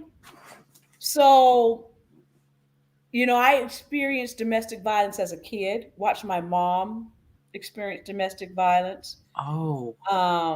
Okay. Actually, I didn't really watch my mom experience domestic violence. So watch my brothers. My stepdad was actually abusive. He never really messed with me, but he used to mess with my brother. He used to beat them a lot and watch my mom get abused. And then dated the guy that I said, knocked the tooth out of my mouth. And yeah. And I saw it. It was probably about a couple of months in where I remember we had gone to this softball game. Our church had a softball team. Yeah. And so my brothers, they played on the team. And at that time I wasn't playing. That was before they had started getting a co-ed team, because initially it was an all guys team. And these guys were really good. And then they actually later on, they went to a co-ed team where males and females played. And that's when I used to play. But at this time I wasn't playing yet. So it was my uncles, my brothers were on the team. And I remember I'd taken this guy with me to the game. And so he sees me run up and hug my brother and everything. And he thought it was somebody that I used to know that I was dating. And I remember we getting home and we're arguing over, what are you doing? And I said, who are you talking about? And so the guy I said, that's my brother. That ain't your brother. And I'm like, yes, it is. I said, dang near half the team was my family. I said, I had 3 uncles. 3 uncles, 2 brothers on the team. That's just crazy. And he's like, yeah. And that's when I saw the first sign of, you get those red flags, your eyebrow goes up, but if you try to ignore it and you say, what? But you just say, Felicia. Well, that was him trying to control you. That was him trying to control who you were around. Yes. And a lot of times that is really what it is in abusive relationships, is someone trying to have that control over somebody. Yes, they get insecure when they see you talking to a male individual, and especially when they're not from there and they know you're from there, and so they think that every guy is somebody you used to date. It's like, oh my God, stop it. And so it was just slowly but surely these little things that kept happening. And I remember we got into it one time and he tried to throw a pot of hot grease on me. And my aunt was there because we were roommates. And he tried to throw it on me and her. And then I remember him knocking her down and throwing her across the room. And my aunt, now she was over here today, in fact. She's like 5'9", 5'10", and he was like 5'7", 5'8", and he picked her up and threw her across the room like she was a stuffed animal. And that's when I knew, we have a problem. How long were you with him? Probably, I want to say 6-8 months, maybe a year. Yeah. Yeah. So you didn't let it go on for too long. No, in fact, actually, when I realized after this incident where he literally, when I say literally, beat me up and knocked a tooth out, chipped a tooth, we couldn't get him to leave the apartment, so we left. We moved out. Me and my aunt, we moved back to my grandmother's house, and he stayed there. It's like, well, if you won't leave, we'll leave. Whatever way you can get out, you got to get out, because some people can get sucked into it and they could be in it for years and years and never see the way out. Now, I knew I had dreams of, and this is really terrible, but I was serious when I said I used to sleep with a knife under my mattress, and I used to dream of ways to stab him and kill him. And that's when I knew, Felicia, this is stupid. Because at some point, if you stay, something's either going to happen to you or him. And so there has to be another way. That's what actually really made me go into the military.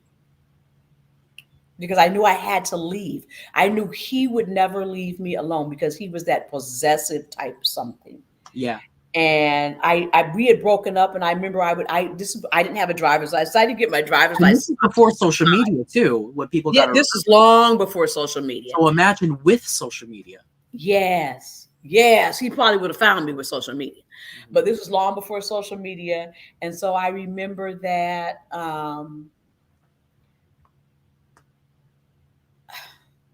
I remember getting off a bus one time because I used to catch 3 buses and walk a mile to get to work. Remember, I said you do what you got to do. I didn't have a car, so I used to catch 3 buses, walk a mile. I remember one day getting off the bus and him standing across the street, and he did like this.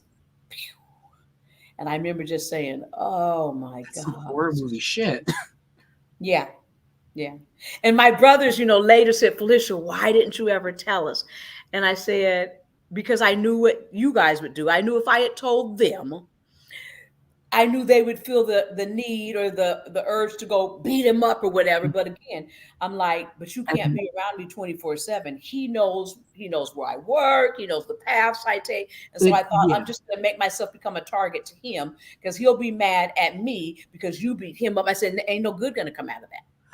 I remember when some people watching might know about this. Back in 2021, I had a stalker, and oh my gosh, so he would watch my live streams, and somehow, some way, he got a hold of my phone number. Whenever I would go live, he would call my phone and try to get on the show. And then there was times he would call me after the fact, and he would tell me how beautiful I am and how he knows where I live and he's going to find me and all this stuff. This went on for about a year. And I called the cops while I was on live stream. In fact, if you go back and watch one of the episodes I did, they were doing an endurance challenge, and you would hear me talking to police because I wanted him to get scared. And this was 2020. And then in 2021, I was doing a live stream because, 2021, there was no one at my school. It was like a wasteland. So I did a lot of time just, live streaming to pass the time. I was walking into a cafe, and I had an unknown person in the comment section. Now, he had come on using these crazy names, like names of disasters is what he would use. Oh yeah, he would use like the Hindenburg. He would use names of people that have been murdered before. It was scary. So he was commenting under the name of someone that had been in my comments before. And so I had no idea. He was talking about oh, why do you have a pink car? And I was like, I don't have a pink car. What are you talking about? I go into the cafe, and they're afraid of me. And I'm like, why are you afraid of me? They're like, we just got a call about your description, whatever. And I didn't really think about it. I sat there for about 2 hours in that cafe, just talking on live stream. He calls my phone and again tries, harassing me, whatever. And I'm like, that's it. I got to call the cops. I'm about to leave. The worker says, stop, don't go. I just heard your conversation. We've had a cop car staked out for the last 2 hours. There's a guy that's been watching you for the last 2 hours and waiting for you outside. And this was the middle of the night. If I had left, I probably would have been kidnapped because the guy was calling them with my description saying he needed a knife because I was threatening him or something, and that he needed to get me. He had a GPS. He was a 65-year-old man that lived. Oh my God. Yes. And he lived about 15 minutes from my college campus. So he must have been recommended my YouTube just based on geographic location. And yeah, he fully intended on kidnapping me and hurting me. And turns out he was asking me what color the car was because there was a pink car parked next to me, and he wasn't sure which car was mine. So I asked the cops, what can they do for me? They couldn't do anything legally. All they could do was tell me what his car was. And I said, well, should I do anything? They said, do not provoke him. If you do, it's going to encourage him to chase you more. So I had to stay up there by myself, mind you. And I was really small. I was like 21. And I had to live in fear that this man was going to find me at one of these locations. And thankfully, is that why you stopped podcasting? Yes, it's part of the reason why I stopped. Oh, that's too bad. I know, but I mean, I'm back. But yeah. Here we are. We're live. yes, and life is good. And hopefully he done moved out of state somewhere. Well, if he's still up there, I mean, he's like 5 hours away from me. If he comes down here, I got time to make an escape plan. But I think that's part of why your story resonated with me, because and it's very true. You just gotta, if you're in a situation like that, it's best to disengage as best as you can. It is. It really is. And that's why I always tell people too, your instincts are never wrong. Yes. Yeah. They're just never wrong. So you really have to pay attention to your gut and just know, because here's the funny, I found out, about 6 months after I went into the military, I got a call one day in the hallway. That's when they still had hall phones and all that kind of stuff. And it was him on the phone. He was in prison because he had killed somebody. And this was how long after? It's about 6 months after I went into the Air Force. So I was living in the dorm on base. My phone rang, and I remember saying, how did you get, and so I walked around for about 6 months to a year thinking he was going to show up somewhere. It's like, oh my God. I asked him, how did he get my information? How did he know where he was at? My grandmother had told him. He had called and, talked her into and I'm like, oh, I remember calling my grandmother, Big Mommy, I told you if he called.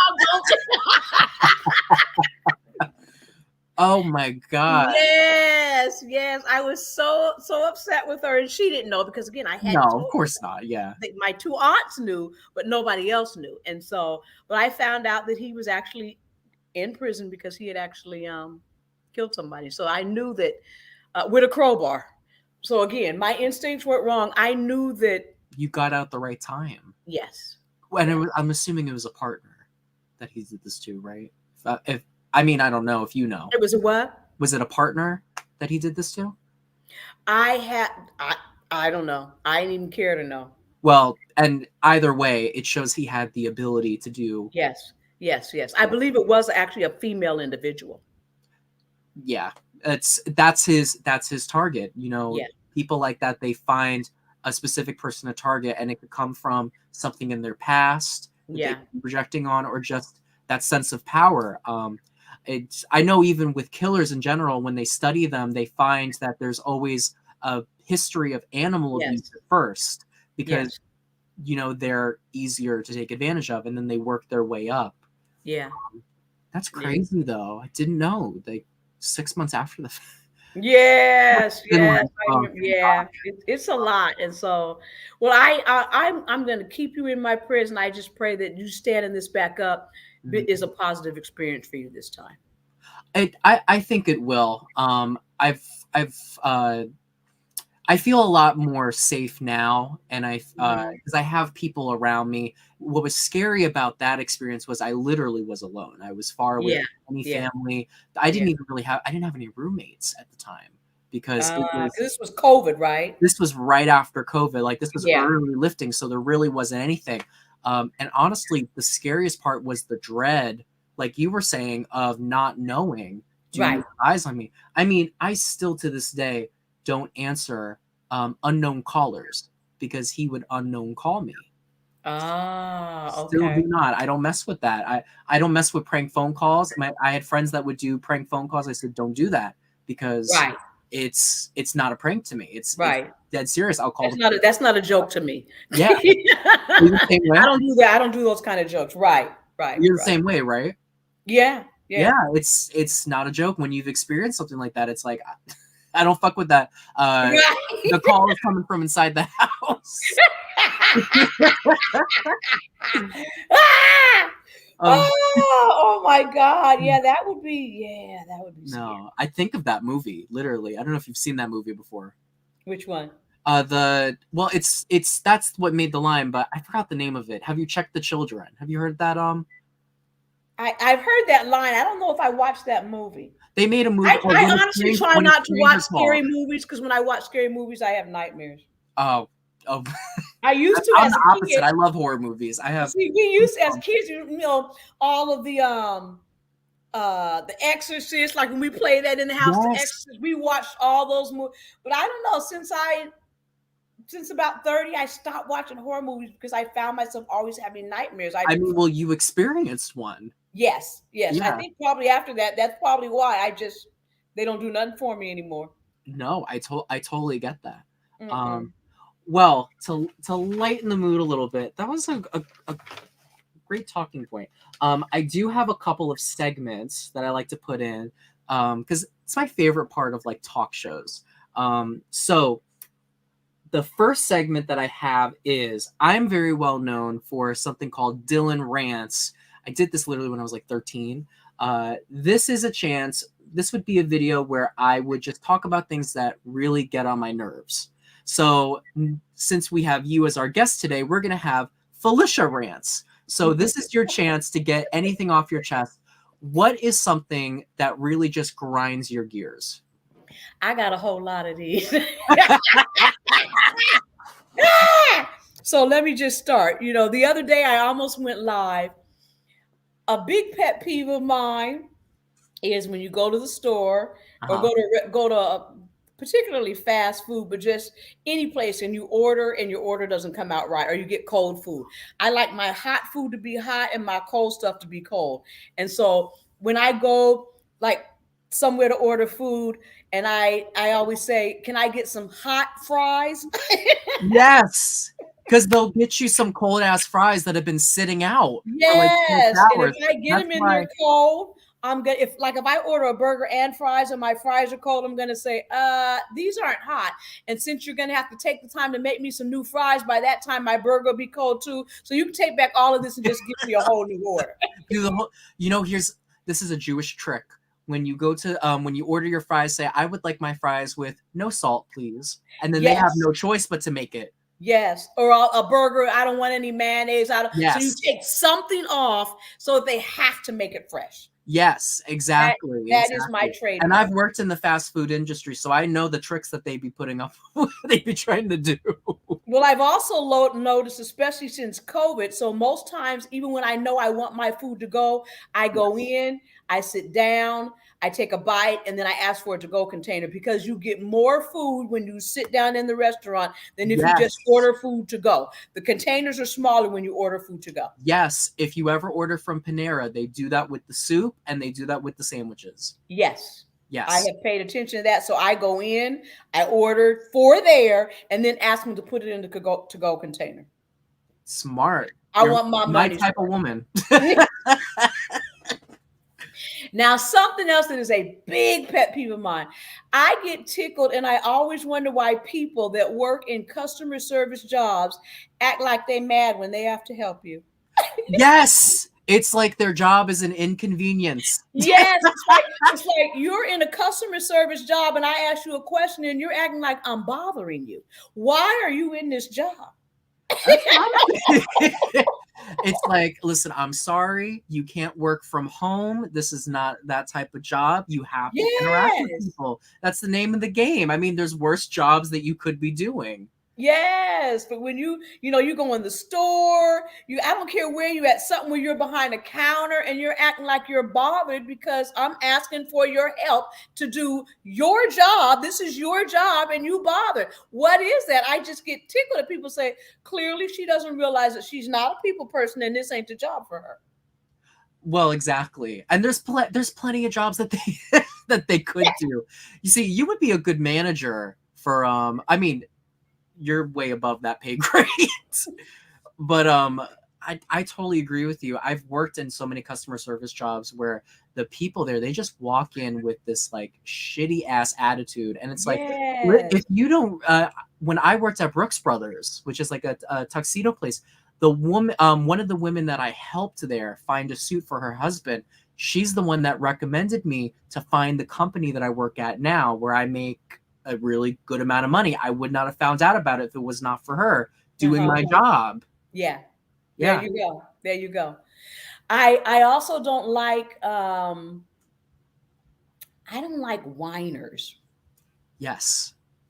People where they'll tell you all day long everything that's wrong, what needs to be fixed, whatever.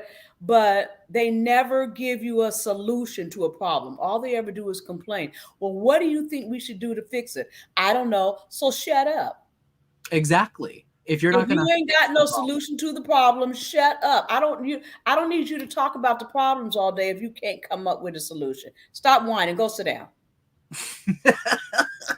I'm on the same page with you. I'm not going to call anybody out, but I have, well, you know what? Let me not even jump into family, but I've had friends where literally everything was negative. And I was like, I can't be around that. It's hard. It's hard. That is draining. Yep. It's draining. I try to stay positive. That ain't saying I'll never get mad, because I do. But I try to stay positive. I try to have my glass half full. I try to always see, even in a negative situation, I'm always trying to see what's something that I can gain from this negative situation. I believe there's a flip side to everything. So I try to see everything from both sides of the coin and figure out, okay, Felicia, this ain't working out, but what's something you can grab from this? I'm always saying, come on, God, tell me what it is I was supposed to get from this. Exactly. And if you look at it that way, then you can get something like, and everything can get you something. And it's like, you just don't see it always. So I love that that's your point of view. On the other side, since this is How Dylightful, I know I'm still slightly bitter, but we're going to try to be a little more positive, a little more delightful. What is something that you delight on, something that you love? I really love people.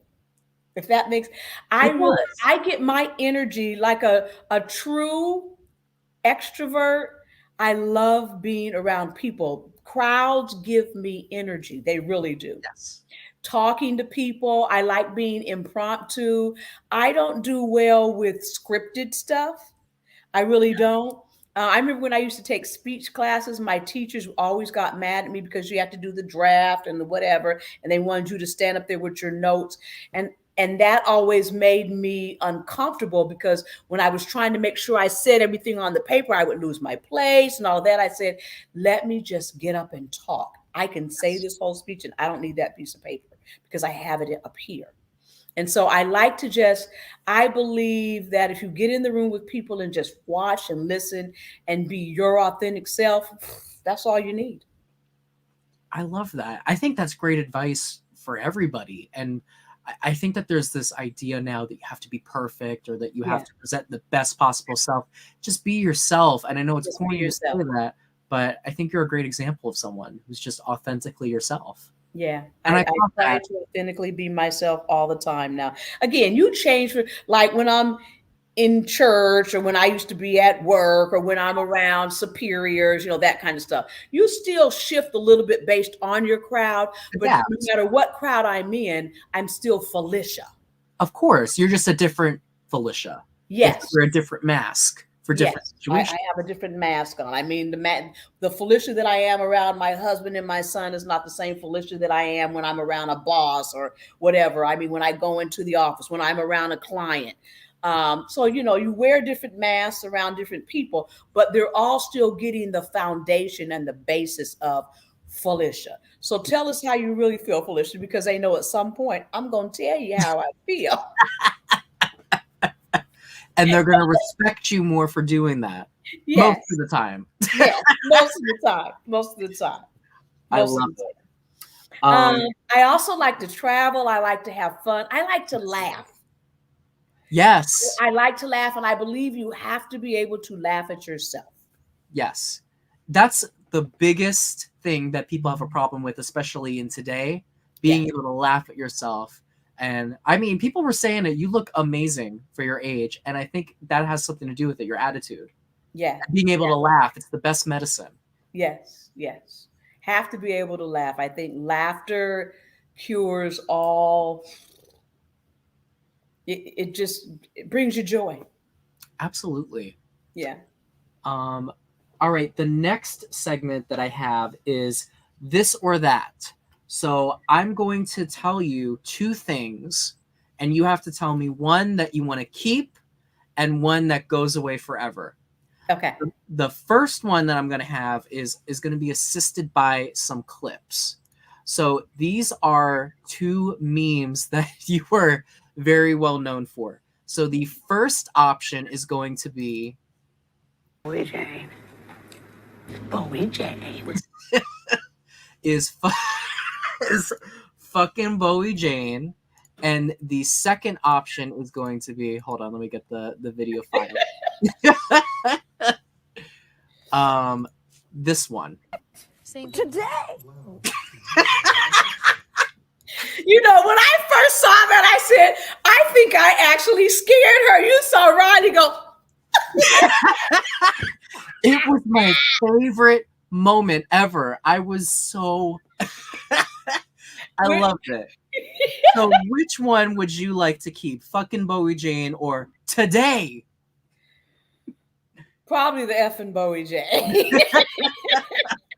And what? But I love Riley's reaction to my today. I mean, she just. And you know what was the best about it was that people would take that and they would splice it down and it'd be like, when am I graduating? Today. Who was my favorite Big Brother player on season 17? Day. Oh my God, they were doing crazy stuff with these clips. It's so funny. So you would pick fucking Bowie Jane. Why is that? Just because of who Bowie Jane was. And I know we probably said that so many times, and now fucking Bowie Jane, you know, getting mad. Yeah. We will talk about that. But all right, so goodbye to today. We'll see you tomorrow. Yeah. All right. The next option I have is playing Big Brother again or playing The Traitors. Oh, I would do The Traitors first all day long. Really? I think I saw somewhere you said you would do The Traitors. Would you do The Traitors? Yes, I'd actually like to do The Traitors, and I'd like to do The Circle. The Circle? Really? Yes. Why The Circle? I like that one because I don't think it's that long. You're in an apartment by yourself. Yes. And you have your own bedroom, cooking facilities, all of that. And so it's just engaging with people on social media. So it's all about conversation. And I think I would do well at that. I think so. The only thing I wouldn't like about you being on it is that we wouldn't get to see you interacting face to face. That's the only thing I don't like about The Circle. Like if it was all video chatting, that'd be one thing. But I think you would do well on any show that you would be on, to be honest with you. Oh, thank you. Thank you. Yeah, I mean it sincerely. Yeah. So would you want to be a traitor or a faithful? I think I'd want to be a traitor. Really? Yeah. How do you think you would do with that? Because I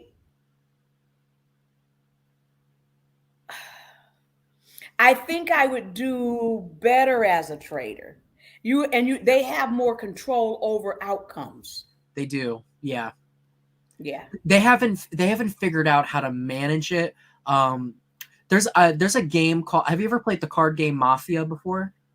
Well, there's a game out there. I play with my friend Crystal on it's called Town of Salem, and it's very similar to Traitors, where the traitors are like the mafia and they can kill one person every night, and then during the daytime everyone votes for who goes, but they have different roles. I don't think that everyone should have their own role, but maybe there should be someone in there that can maybe find out clues about the traitors or something like that. That wouldn't be bad. That wouldn't be bad. Yeah, they've got to find a way to balance it. I think they're still trying to work out some kinks in it and all that. It's only season 2, but I would love to do The Traitors. I would love to do The Circle. I just finished watching The Mole. I wouldn't mind doing The Mole. Yeah, I think you would be good on The Mole too. The Mole. There's another one out that I just watched, Trust. Oh my God. Yes, I would love to do Trust. If they figure out the Trust, they really could make that show the shit. Yes. Oh my God. It was crazy watching that. Trust. And I just finished watching Paradise, Inside Paradise. Oh, I know what you're talking about. I watched that. I didn't really like that one. I kind of like that where you either were inside the big place or you were out in the woods. I like the idea of it, but Yeah. it actually is based off of, I think it's an Indian show of the same Oh. name. And on that show, they did a better job with it because they would have them do challenges where they would face off to get put into the house. And oh my God, there was one challenge where they had to host a nightclub. And the job was you had to make your nightclub more appealing. And whichever nightclub had more people in it at the end, they got to go in the house. And they were getting dirty with Okay.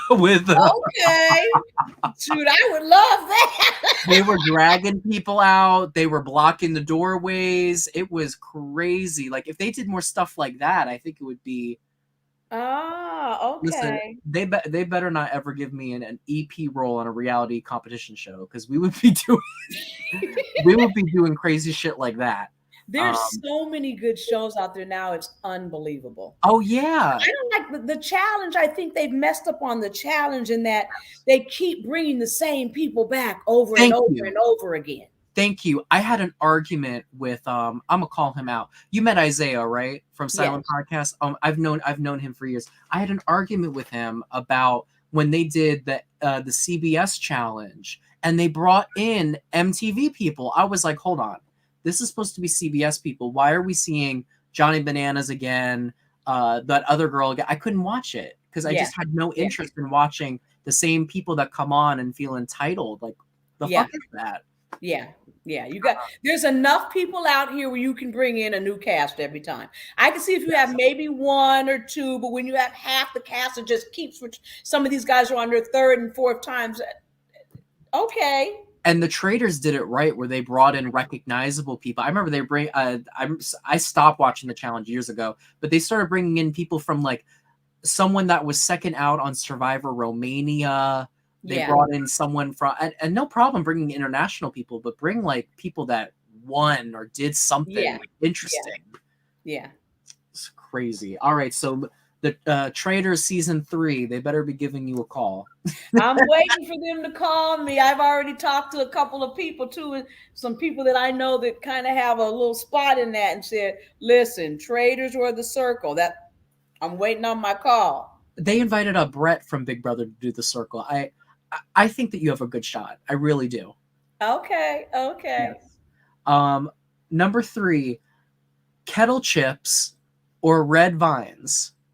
Oh Lord. I knew this would be the hard one. Yeah, because I like both. Oh my God. I think I'd have to go with the red vines though, because it's the sugar. Really? The red vines or the I love kettle my chips? red vines. Oh my gosh. Do you remember when you what was it? People were dragging you, by the way, for liking red vines over Twizzlers. Oh, I can't. Twizzlers are nothing but waxy. Ugh.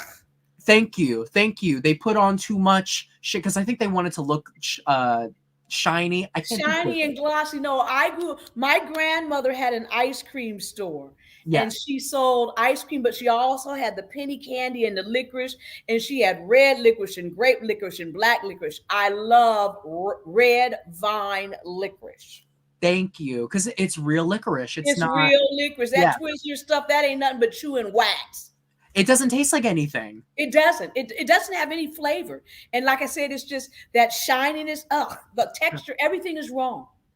So we got the red vines, but the kettle chips. But I love me some kettle chips now. You see the two of those. You have the sweet and the salty, but I'm always going to the sugar first. So the red vines win. Absolutely. I'm the same way. I don't like regular chips. Kettle chips, though. Yes. That's why in the house it's like, why do you only bring us Lay's? Can't we get some Ruffles? I could do a Ruffle. I can't. Yeah, it's like Ruffles. At least they have a little bit of texture. Can we get some Ruffles or some kettle chips? That shouldn't be a HOH thing. No, it should be a regular thing. And if you're gonna give us Lay's, could you at least give us some sauce to put it in, like some ranch or something to add to it? Lay's, I don't even like the texture of Lay's. No, I feel like Lay's, they melt in your mouth. As soon as you put them on your tongue, they melt. They're greasy. I don't like that. Yeah, they are. And even we could get Doritos, we could get Cheetos, we could get hot chili Fritos. It's like, dang, there's something more than Lay's potato chips out there. Seriously, there's They can even get I'm sure they could get a company to sponsor them because there's all these chip brands out there. Yes, there's so much stuff out there now. They could easily come up with something else. So whoever, I said, we're getting the stuff that whoever is shopping, this is what they like. Exactly. I would love your grocery lists that you would give to Mr. B. That shit. Oh. You know, at first, guys, yeah. I didn't realize it. After I realized that he started, you know, it's like, Felicia, you asked because they give you what you want. And I said, well, okay. And, you know, I think he used to get mad at me. Sometimes it's like, look, all they can do is say no. And that really, you said, back to the pit peeves. I hate when people are scared of the no, so they won't even do something. Yes. Yes. You can't be afraid of the no. When the worst can happen, they say no. Like, oh, I like that person, but they might reject me. Bitch, ask. At least ask. All they can do is say no, and then if they say no, then I just find another way to get around to get to my yes. Oh my God. I remember I went to Dave & Buster's with my friend, and I think it was like she got a promotion or something, but the promotion wasn't going through. And I was like, well, go talk to the manager. She's like, well, I don't want to bother them. I'm like, he's right there. He's helping. Like, go ask him. Like, but he's going to say no to me. I was like, God damn it. I'll go up and I'll ask for you. Yes. Yes. People don't realize how many opportunities they let go by because they're afraid of the outcome. They're so afraid that they're going to get rejected that they don't even try. I'm not afraid of getting rejected. It's like, I think a lot of it is your demeanor going in. And I truly believe this. Because again, if you're not afraid of the no, that means you go in believing you're going to get the yes. And your whole persona emits, I'm the person, I'm the one, give me what I want. And that's why 9 times out of 10, I get what I want. Because you carry yourself. I was reading something that it was like 55% of our communication is dictated by our tone. And then it was like 30% is by posture. And then the rest of it is by actual spoken word. It's really how you present yourself. Yes. Yes. And if you go in with a positive attitude, believing that whatever it is you're doing or whatever it is you're asking for, you're going to get the yes, then everything in that comes out while you're doing your talking and you convince people. And when you walk away, it's like, well, damn, yeah, it was crazy, but she sold it so good. Yeah, you can have that. I love it. I love it. I love negotiating. That's what I always liked about contracting. Really? Negotiations, and that was my favorite. I see you as a good negotiator. Yeah, yeah. I love negotiating. What's the craziest thing you've ever negotiated? Let me see.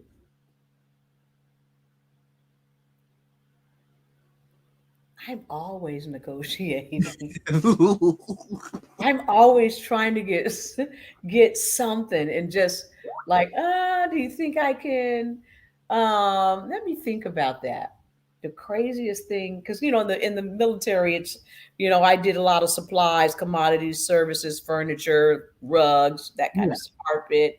But even in my everyday life, when I'm negotiating, where let me think of something that I've done where on the backside it's like, I can't even believe they told me yes. If you want, I can give you the rest of these and then you could think about it and see if it comes. Yeah. All right. What time is it? At 9:45, I have to get off. That's a good, I think that's a perfect time too.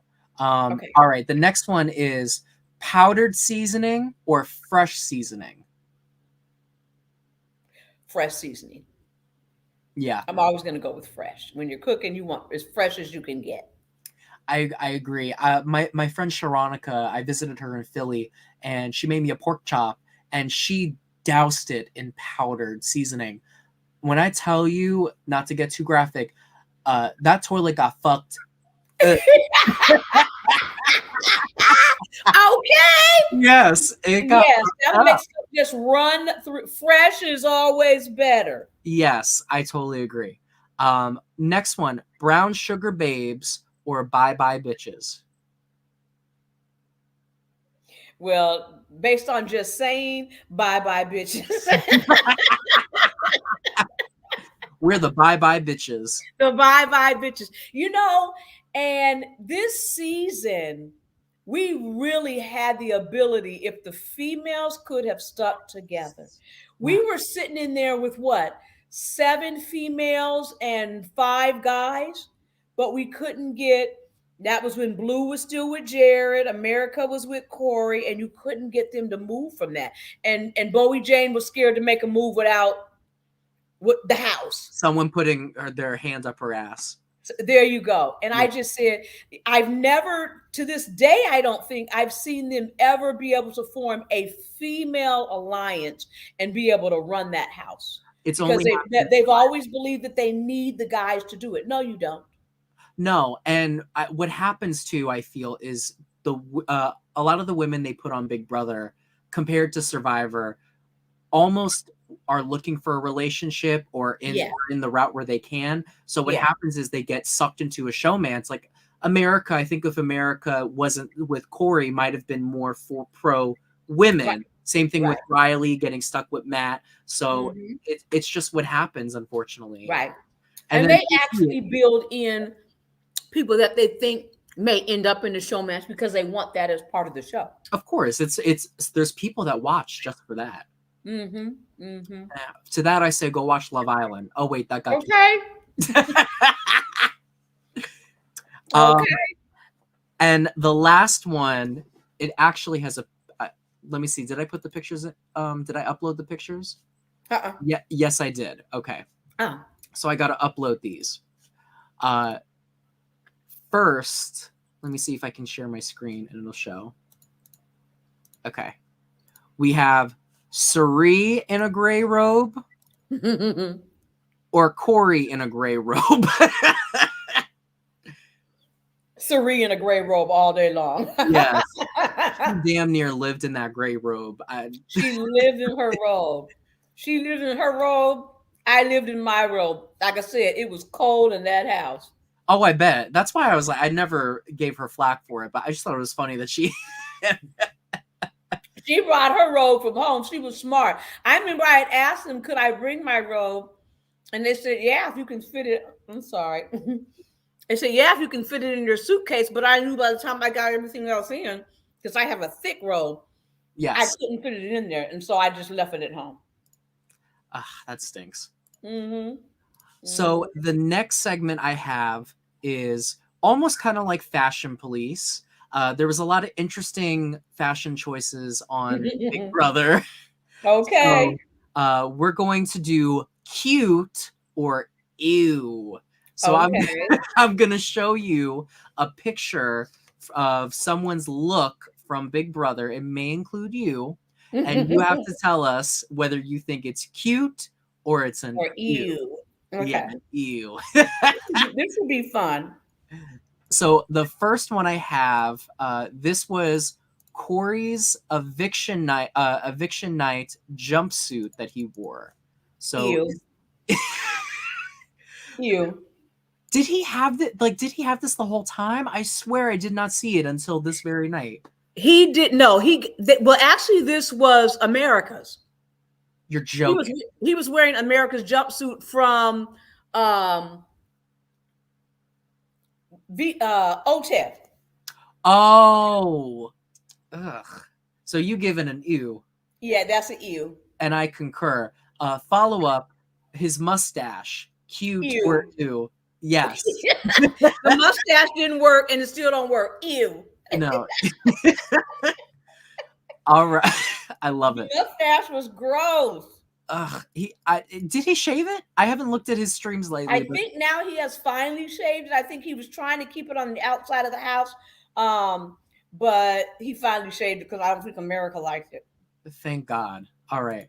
Next up is Bowie Jane's pigtails. Cute or ew? Oh, hold on. Let me delete that. Ew. Bowie Jane too old to still be wearing them pigtails on the top of her head.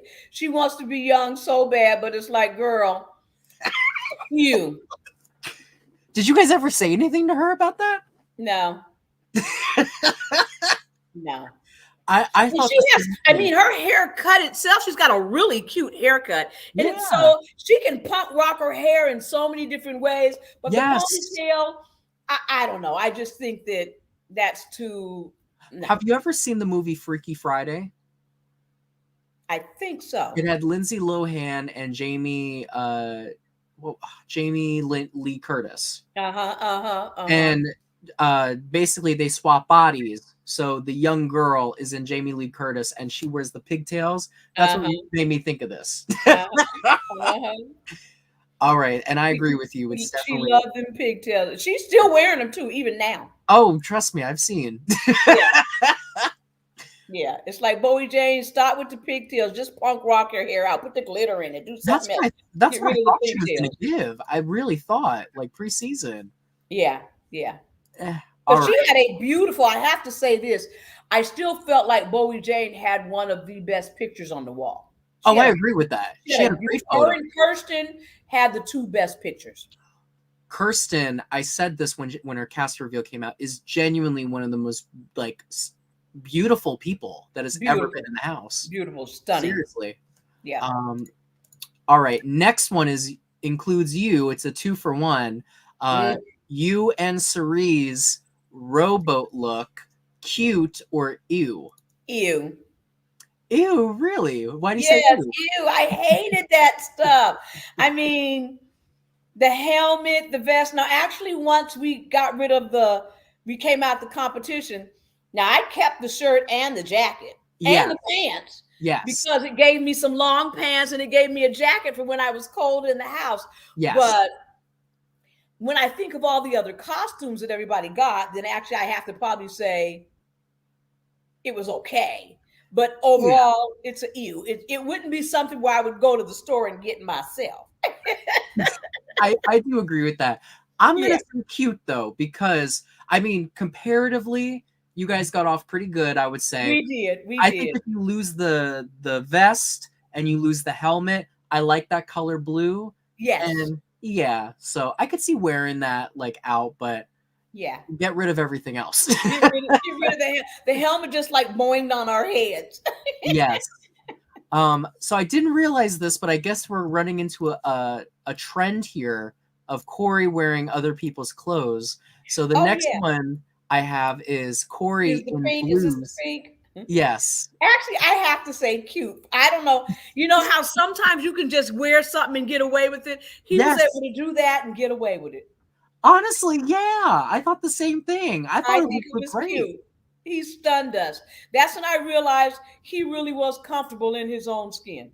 And that's something I really appreciated about Corey. And to that, his brother as well. They're very comfortable in, like you, being able to poke fun at themselves and not take themselves too seriously. Yes. I totally agree. Next up is going to be Hisam. Now, Hisam always had some type of bandana. This is just the first one that I picked. So this is just a general for all of his bandanas. Cute or ew? I liked him in those, so I'm going to say cute. Yeah, you know what? I could see that. Yeah. I liked it more than the biker hat he would wear. Or is that what you call it? Yeah. Yeah. He wore those. That was just his something, but it looked good on him. It fit him. Yes, I agree with that. All right. Next is going to be Blue. So Blue always seemed to have a curler in her hair. I thought that was cute too. I love that curler in her hair. Yes, I saw people not liking it, but I thought it was cute. The one curler, not the one curler in the very front. I mean, she would actually do. I think one time she did a live show with that curler in her hair, but she wasn't afraid of wearing that curler. Yes, and I thought it was cute. It was it was another fashion statement for her. And she had a lot of them. She had a lot of them. Didn't she wear her own clothes to the eviction episodes? Yeah, she was always in her own clothes for evictions. Those were always her clothes that she designed. Now I don't know if she designed them, but I know they were. It was something it was either a brand she was part of, because I remember her Instagram would post them, and then it was for sale. Okay, see, I didn't know that. She yeah, was just wearing clothes she had bought somewhere, so I didn't know she actually had a brand out there. Oh, she's some type of fashion world thing. I don't remember entirely, Okay. But it was something like that, and you could always buy her clothes after the fact. But Oh, okay. I didn't realize that. next up is going to be probably one of my favorite moments ever. We have Mimi running in high heels in the first challenge. It was crazy, but it was cute. I remember when I saw Mimi come out with them stiletto heels on, I was thinking, Yes. uh-oh, she getting ready to be in trouble. And she was like the first, I think she was like the second one done, like right behind Bowie or something. Yes. That shit was crazy. Actually, America was first. And I think America was first. I think it was Bowie Jane, then her, and then Jared. Jared was last. Jared. So I thought America, he was Bowie good. Jane, Mimi, and then Jared. I just remember me and my friends were watching and we were shocked. We were like, the girl in the stilettos made it. Yes. And she failed. You saw when she finally failed, tried to get back, but she got back. I ain't mad at her at all. It was like, oh Lord. She realized she had made a mistake. And she didn't even take the stilettos off. I would have taken them off the minute I knew I needed to run. Exactly. Yeah. And lastly, Halloween. You guys got to celebrate Halloween in the house, and you got to celebrate with this costume. Cute or ew? Cute. I thought that was a cute costume. With my red hair, red cape, would you catch me outside the house with that? No, absolutely not. But in there, that was cute. And what is that on there? Is that a tarantula? It's like some type of spider or something, I think. I loved it. And you had the lipstick too. Yes, it shows you how we get so comfortable in there and we get so desperate for something different where all of this was fun. Yes, I love it. Yeah. The next segment I had is look at her. So I'm going to show you a picture of somebody and you just give me your quick unfiltered thoughts on them. And it can be good, it can be bad, it can be whatever. So here, let me get the pictures up. So the first person, we've been kind of beating around the bush with her a little bit. Look at her. We have Bowie Jane. So what do you think about Bowie Jane?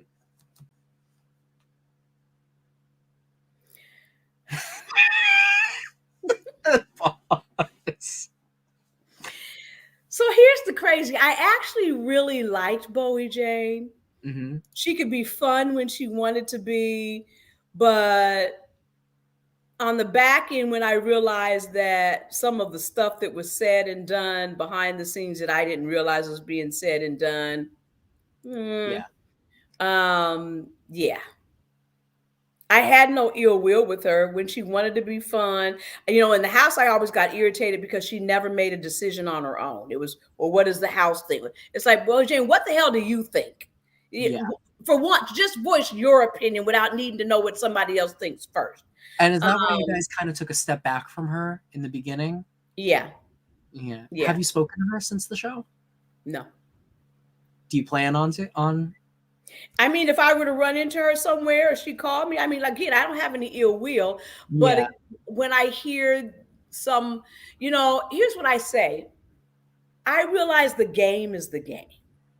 But when I realized that things were done that were mean-spirited just for no reason, that's the kind of stuff where I don't hate you, I don't dislike you, but I ain't gonna get in the room if I don't have to unnecessarily. But I'm still one of those where I can get in the room and still be cordial. Through my life and military and all of that, I realized you don't have to like somebody and be besties with somebody to still be able to get along with them. I was going to ask you about that. I even took a clip from it, but I don't know if I want to show you it. So I remember I saw one of your Instagrams where you talked about Bowie, Matt, and Jag's treatment to you during the last week or so of the game, and you were really hurt by it. So I'm assuming you've seen what they were saying. No, I haven't. I've just heard. And I think that's probably why I watched through the first 6 or 7 weeks. And I know that it's the second half where people really got more mean spirited and were saying Yeah. crazy stuff. And I think I just don't want to see it because I don't want to carry that. And it's like, it Yeah. doesn't matter. It's the game. Yeah, I was gonna say I don't have to show it to you, but it was hard to watch. It's actually one of the things I really don't like about Big Brother is it can get really gross at times. It wasn't as bad as it's been before. Yeah. Because when I heard that people were, and that's my phone ringing, when I heard that people were, those guys were saying, let's go deliberately keep her up so she'll be tired tomorrow. Yes. We're going to stay upstairs all day. We're going to go down to eat. And we ain't even going to say nothing to her, leave her downstairs by her. So just all of that. It's like, what was the purpose of that? It was malicious. And my thing is that at that point, Matt and Jag and Bowie had won everything. They didn't need to tire you. It was just very mean-spirited, and it reminds me of, I forgot the name of it, but it's that experiment where they would take groups of boys and they would make some of them the prison guards and some of them prisoners, and then the prison guards would get crazy, and they would mistreat the prisoners. It felt like that. Yeah, yeah. And I hated watching it. I stopped watching towards the end because of that. Yeah. Yeah. I remember that last, I think it was the day before we left. And here's my theory, and I'm sticking to it, and I hope I don't frustrate production, but I remember that, I think it was a Saturday. I know Sari was gone. Yeah. And I remember I sat in the kitchen at the dining room table all day playing spades by myself. I remember that. They never came downstairs except to get something out of the refrigerator or something. And I knew what they were doing. So I knew it was deliberate, but I didn't feel like being back in the room. So I just said, I don't care. I'll just sit here and play cards. And the cards was the best thing that ever could have happened because I probably would have gone stir crazy if I hadn't had the cards. Yeah. And I remember then the next day when they said they had to do something up in the HOH room, and so they had to be downstairs. I truly believe that they did that. Production did that to force them out of that HOH room. That's what I'm sticking to it. Because I think they knew that if they hadn't, they would have done it again another day. And I think they were probably seeing social media comments and were trying to find a fix, but without controlling them. And so they just locked the room. So they had to stay downstairs. To lump in Matt and Jag for the next look at her, and I'm not going to bother pulling up pictures. I'll do that in post. Did that sour your opinion on them? It did at the end when I found out that had been done, because like I said, I genuinely liked everybody in the house. I really did. But again, I'm a people person. So even in spite of the game, even with the stuff, the lies and stuff that people did, and the Corey in America and the Cameron and all of that, I still try to see them as people outside of the game, so that I never actually had an animosity towards them. Like when I would hear people in the house talking about, I hate them, I can't stand them, I said, this is a game. Ain't nothing anybody does in here should cause you to say you hate them. I said, you just have to realize that this is what they do. If this is what they think is going to get them to the end, okay. So on the backside, then when I heard that there was stuff that was done that was outside of gameplay, in my opinion, and it was geared towards more personal attacks, that's the stuff that's offensive to me. It was really offensive to watch. I mean, for me personally, it was one thing when they were trying to rile you up. I didn't like where they were like, all right, she's going to be our bitch, basically, and she's going to cook for us, and she's going to clean for us, and we're going to make her life hell. And that was where they lost me. And they lost a lot of their fans. Yeah.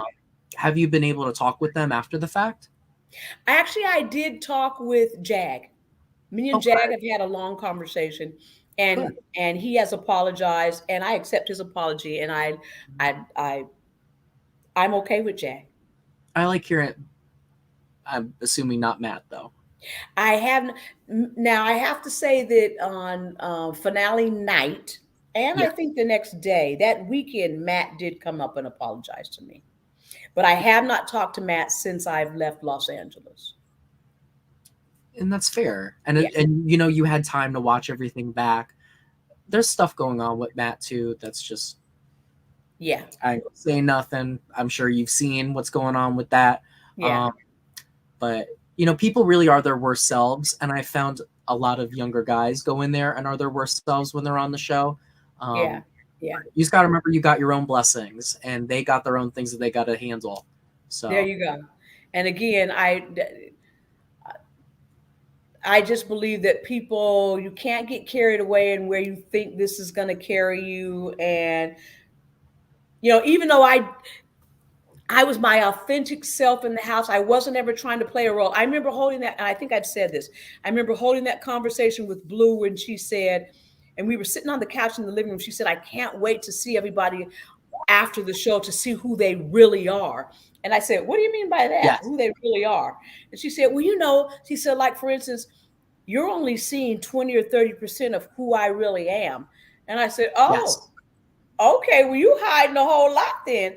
And I remember telling her, well, this might surprise you. I said, but the same Felicia that you see in here, I am going to be that person on the outside because I don't like to play a role. Mm-hmm. I said, so you aren't going to see much of a difference on the outside after the show, a month from now, 6 months from now, a year from now, because you're seeing me, who I am every day. And I will say, that. Talking with you and interacting with you, you're exactly how I thought you would be. Exactly. Like there's no difference. You're the real deal. Yeah. Yeah.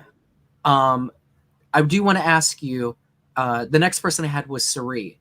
I know that you and Sari weren't really talking at first when the show had ended, but I saw that you had a live the other day and she was in your chat and she was saying hi. So I'm assuming things have gotten good. Sari called me, I guess it's probably been 2 weeks ago now. I think it's been about 2 weeks. Yeah. And we talked, and I'm really glad we did. And our conversation was good, and we both expressed different things and how we felt and, our frustrations, our hurt feelings and all of that. But we landed at a good spot. And at some point, I'm going to get on her podcast. She's going to get on mine. And we even said we'd love to do the circle together. Yes. I have no hard feelings with Sari because I really, truly enjoyed Sari. And I looked at her as a friend. I looked at her as somebody that could be like a sister outside the house. I really did. I saw that relationship in the game. It really made me sad when towards the end things got a little sour. And, it just happens with the game. But I had a feeling you guys would get back, and that makes me happy to hear that. Yeah. I like Sari. I wish only the best for her and Jared. I mean, I think she's a wonderful person. She's a game player. She's done this for 20 years, and so when she gets in the game, she got a game face on. And I guess I went in again. That was my first time playing the game, and yeah, traders might be difficult for me because I really am a in your face, be up front. So to have to actually literally live a lie, that might be difficult for me. So it'd be interesting to see how I would be able to play that game. That would be what was great. And I would love to see you interacting with the Real Housewives. And could you imagine a Baroner, or what does he do? That speaker, John. Right. That's actually what I'm going to do after this. I have to go watch the episode. Okay. It looks good. The last thing I have for you is some rapid fire questions. These are what I call burning questions, and just things that maybe the audience will like. Some of these we got to actually. So, the first one is, who have you stayed in contact with? Well, like I said, I talked to Sari a couple of weeks ago, Jag and Mimi and Blue and Corey in America. Actually, even Cameron, when we did that game thing, now it was because we were on the game thing. And I think that's it. Did I catch everybody? Yeah, I think that's it. And on the other side, is there anyone that you don't see yourself contacting again in the future? I don't think there's anybody where I'd say I wouldn't talk to them again. I mean, like if they did it, if we all went back for a reunion, we were all in the room, I could get in the room and laugh, have a drink with them and have a ball with them. And Not even Bowie Jane. I mean, I really could. Even effing Bowie Jane. Because again, I'm not upset with Bowie. I'm not mad at Bowie Jane because I look at it as they said those things. They did those things. So I'm not going to chase them. But do I have any ill will with them? No. It's a I can get in the room with any of them and I'd be okay. Now, am I going to chase them down and, oh my God, why did you say that? Why did you do that? Absolutely not. No, and it's not worth it. Right. They got to meet you halfway if they want a relationship. There you go. Speaking on the game you did with, it was Cameron and Izzy you did. You played an ORG before. How was it? And do you see yourself doing that again in the future? Actually, that was fun, so I wouldn't mind doing it again. Not at all. Really? Okay. Yeah, it was actually fun. I was wondering how are you going to do this virtually? How would they do that? But I actually really had a good time. Oh, well, I've been doing them I did them when I was little, and then I started hosting my own. It's actually been a great resume booster for me. Oh, okay. I used it to get some of the production jobs that I did because, you have to cast, you have to edit, you do everything that you do for a regular show. It's just on a platform. But I found it's helped me with just understanding game and understanding the strategic side of it because you get to watch people and then you get to like kind of practice it a little bit. Yes. There's been some people that have been going on these shows that have played them before, especially on Survivor. Yes. Yeah, and they get into it. The next one was, we already watched the Red clip and you already said what you thought about that. Cameron did an exit interview right after the show ended where he said he didn't think any showmances would last to Valentine's Day. We've made it to Valentine's Day and one of them lasted. Yes. Of the 3 showmances, which one did you think was going to last the longest and why? I actually called it that I thought it was going to be Corey and America. Because I could tell when they actually really genuinely started liking each other. The way they looked at each other was different. The way they talked and engaged was different. And you could tell it wasn't fake anymore. Initially, I think they started off playing with each other. Yeah. And, this is for gameplay and this is for camera and showtime. But eventually you could tell they acquired feelings for each other. And so I figured theirs was the only one that was really going to last. I didn't even actually honestly think that, I didn't think that Blue and Jared would, not really. And I didn't think that Matt and Riley would. I don't even know if that happens. Yeah. No shade, but I don't even, something. Yeah. That's a mess on its own. Yeah. But yeah, I think that they're 2 peas in a pod, Corey and America. I think they are. I think they're perfectly matched for each other. They get each other. And I think they're a perfect match. And I would love to see them actually really get married. And it's funny because America came on saying she was never getting married. She didn't want no kids. And I remember telling her, I said, well, you say that until you find the right person and you'd be surprised at what she'll do. Exactly. And what happens? She ends up falling head over heels for Corey. It's always what happens, the ones that least expect it. Yes, I'm happy for them. I really am. At the end, you voted for Matt to win. Was that a vote for Matt, or was that a vote against Jag? It was actually at that moment I was working off of emotion because I went in thinking I was going to vote for Jag. Yes. And I think his speech at the end is what made me say, no, I didn't like that. See, again, I don't like when I think that sometimes people come on too strong and they become a sense of arrogance, a sense of mean-spiritedness. And it just kind of felt like in that speech, he really threw Matt under the bus. And I felt bad because Matt didn't sell himself well. And I knew that was going to be a problem. And then when Jag oversold himself, I did everything. It was my blood. I decided everything, blah, blah, blah. Then it was like, okay, no, I didn't like that. And that's when I gave Matt my vote. I thought Jag was going to lose. I fully did. It felt very like when Paul was giving his speech during 19 and he lost to Josh and Josh was more genuine. So interesting. Who do you, during the season, people thought that you were related to Denzel Washington and Another person thought you were related to Jared. Between the two, who do you think would best fit in with your family? Oh, Jared. I mean, I don't know Denzel Washington enough to know if he would fit in with my family, but Jared. That shit was still crazy. He really said Denzel. Yes. When they told me that, I said, and I remember looking at camera saying, what makes you think your whole mannerisms, the way you talk, the way I'm like, oh my God. Bro. I thought that was hilarious. It was funny, but I was like, there's not even anything facially. That was just so random. But here's the funny with that, though. Here's the funny with it. My brother, the one that actually died in the car accident, we used to tell him all the time that if he had gone into acting, and he used to do a lot of plays and stuff in high school and stuff and drama and all that, the way he walked, his mannerisms, what's the one that Denzel won the Oscar for? My mind just went blank. The one where he was in the cop, the dirty cop. Yes. He reminded me of my brother so much. I mean, they could have been brothers. That's real. I used to always tell him, man, if you was an actor, you'd be a Denzel Washington. So maybe Cameron got a vibe. Maybe Cameron, I don't know what it was, but yeah.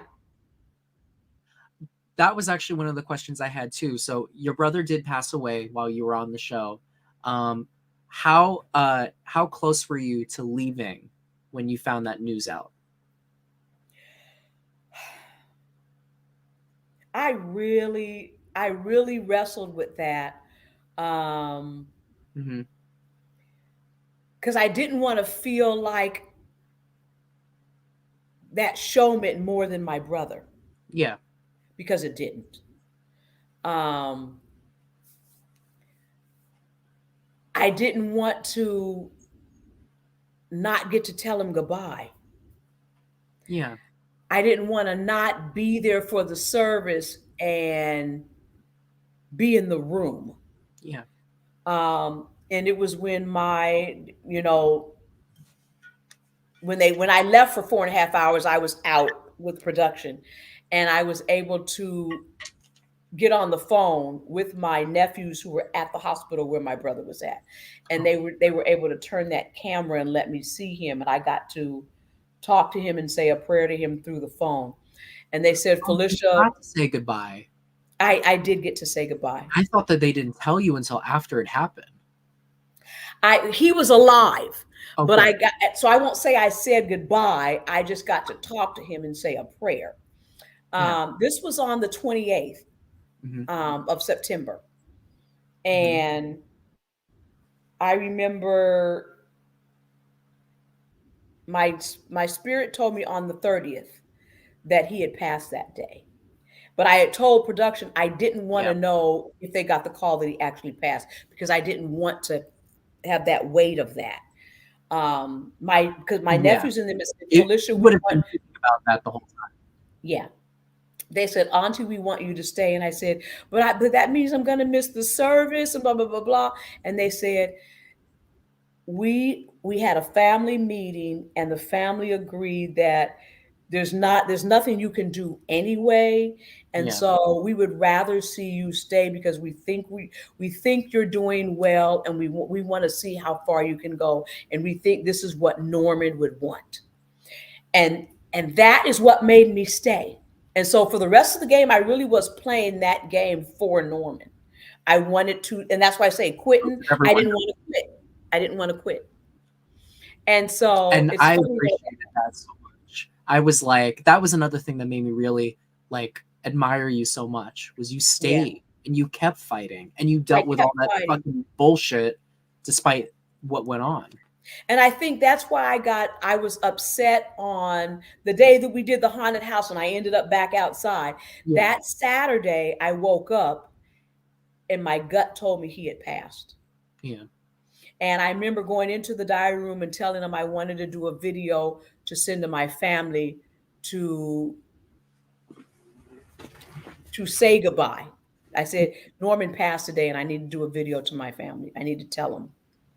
And now I still didn't know for sure, but my instinct told me, my spirit told me. You had a feeling. Yeah. When I got out, they told me he passed on the 30th. The world has a way of sending you messages. Yeah. And beyond the grave, they have a way of giving you that little knowledge. So it's absolutely. The voice in my heart and soul said, he's gone. He passed, Felicia. And I think that's why that week I was so disappointed when I landed on the block again. That week I was pissed. Because you have this stuff, and they didn't know about it, right? You kept it to yourself. Oh, no, they knew. When I came back in the house, everybody came into the living room and I told them. And they still put you up. Yeah. See, yeah, that's low down. I wouldn't have done that. If I was in there, no matter what it is, you've got to give someone a break, especially if they're constantly up and then something else happened. I don't like that. Yeah. Yeah. That's why I was really disappointed on that one, because it's like they knew and still put me on the block. I actually was mad that way. And I remember I went in my room. I stayed by myself most of the day that day after I got nominated. I was pissed. I don't blame you. It's hard. Yeah. The last thing I'll throw in there is we did get at one point a super chat. Someone donated money. I'm shocked by that. Wow. And they wanted to know, do you still believe the faith of a mustard seed? Oh, absolutely. And this is Aaron Hughes, and I will put that up there. Okay. I do. I live my life through that. What is that? I did not know about that. It's a scripture in the Bible. I mean, so I've grown up Christian my entire life. Yes. Okay. I don't remember not ever being in church. Yes. So we grew up, my grandmother, my mom, our whole family, we live, eat, breathe, God, church, Jesus Christ, all of that. You know, my mom played the piano for our church at home 50 years. Wow. Okay. She started playing the piano for the church when she was like 10.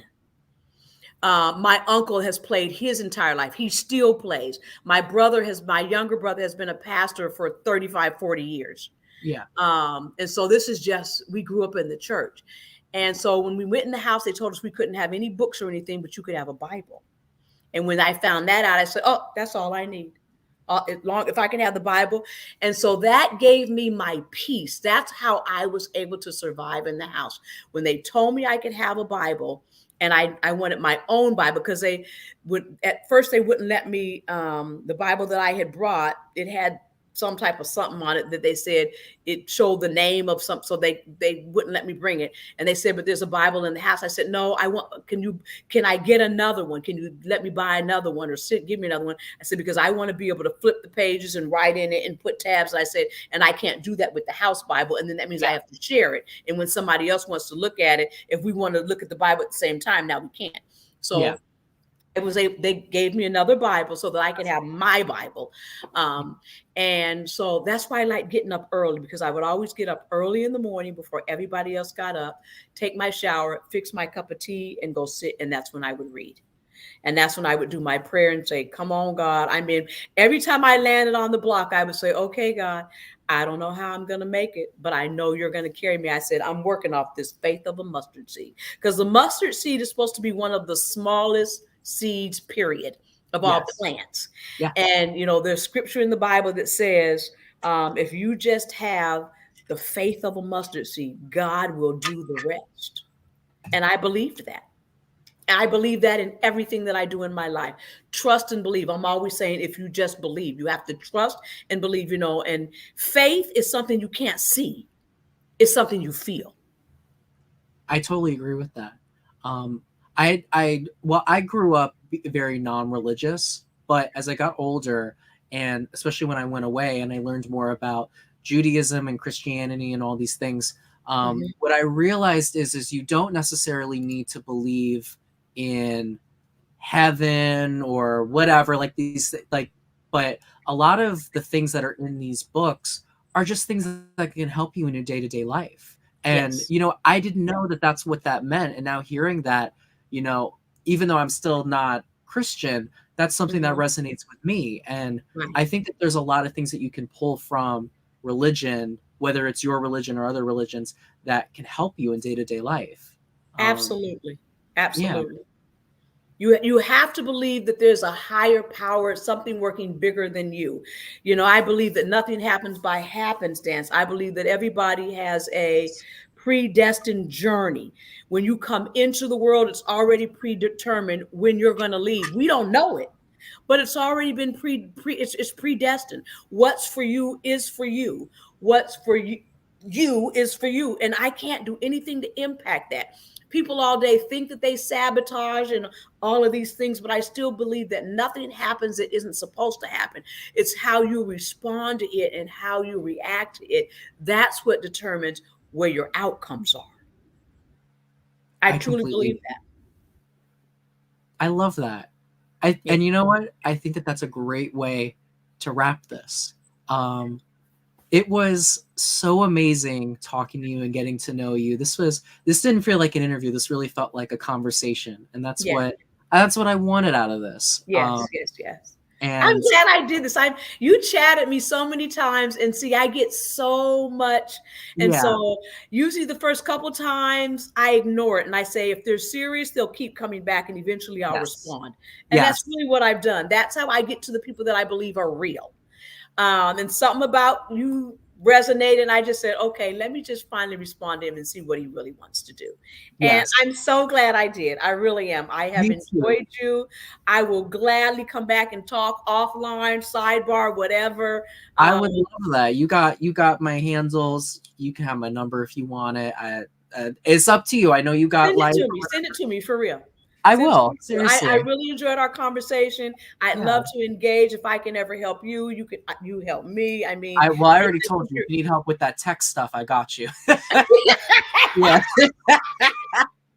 I just might be calling you saying, hey. Yeah. But I think you're a wonderful young man. You've got a lot going for you. And I just say be safe. Yes. You know, just always be aware of your surroundings and things like that. Because you do well at this. You're a natural. So don't let anybody steer you from where your gifts are. Just trust and believe. I know you said you're not Christian, but if this is what you're supposed to do, you're going to be protected in doing it. The angels are around you. Thank you. That really touches my heart. Seriously. Yes.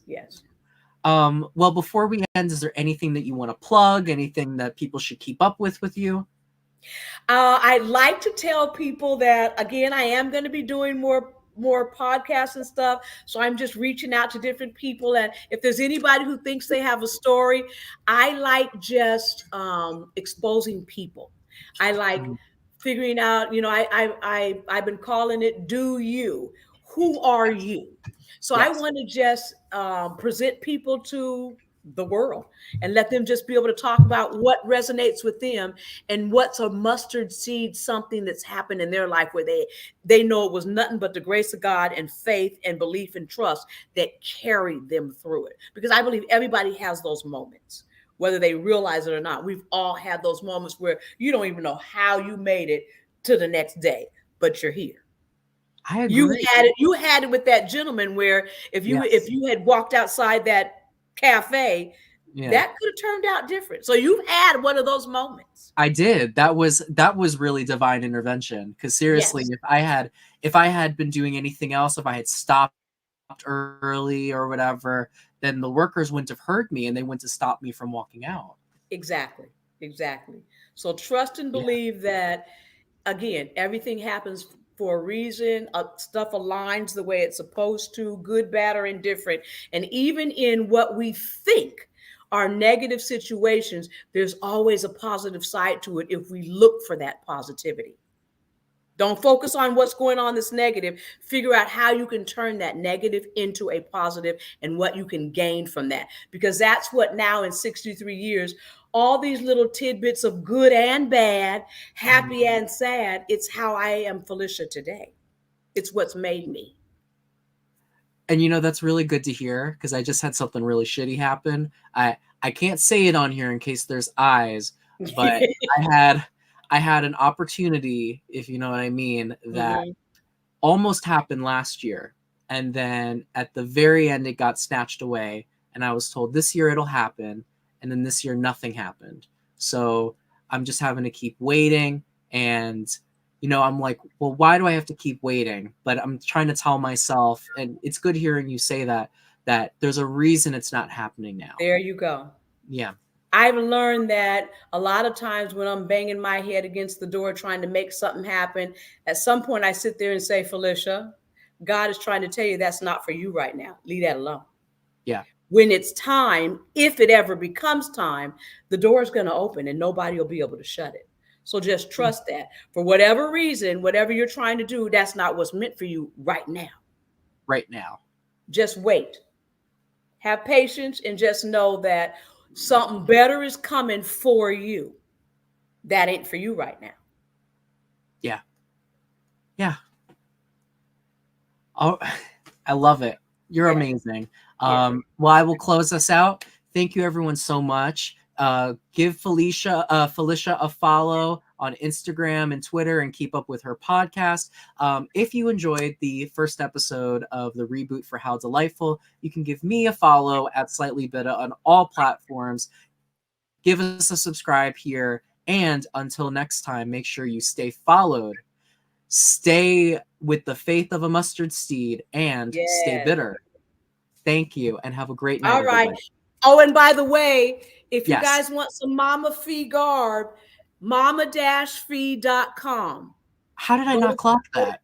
Mama-fee.com. Go to the storefront. You can get t-shirts, shirts, hoodies, sweat jackets, sweatpants, cups, mugs, mouse pad, whatever it's out there. Go get it. And it's in all different colors. You can order the colors that you want, but just have fun with it. I love that. I didn't even realize that was the shirt you had on. Look. I love that. Oh my God. Bottle with its own metal straw. Yeah. I got stuff that says smooches. Come on, God. You just said something. All my Felicia are on clothes. How did I not clock that? That's so fun. I love that. Well, yes. I'm gonna have to buy something. You gotta go get a t-shirt, a baseball cap. I got caps out there, hats out there. Oh, I could definitely use that. All right. Thank you. It's been real. I appreciate it, Dylan. Have a great night. At Slightly Bitta. At Slightly Bitta, but now I'm slightly delightful. Yes, Slightly Dylightful. You got to Slightly Bitter turn delightful. Yes. Have a good night.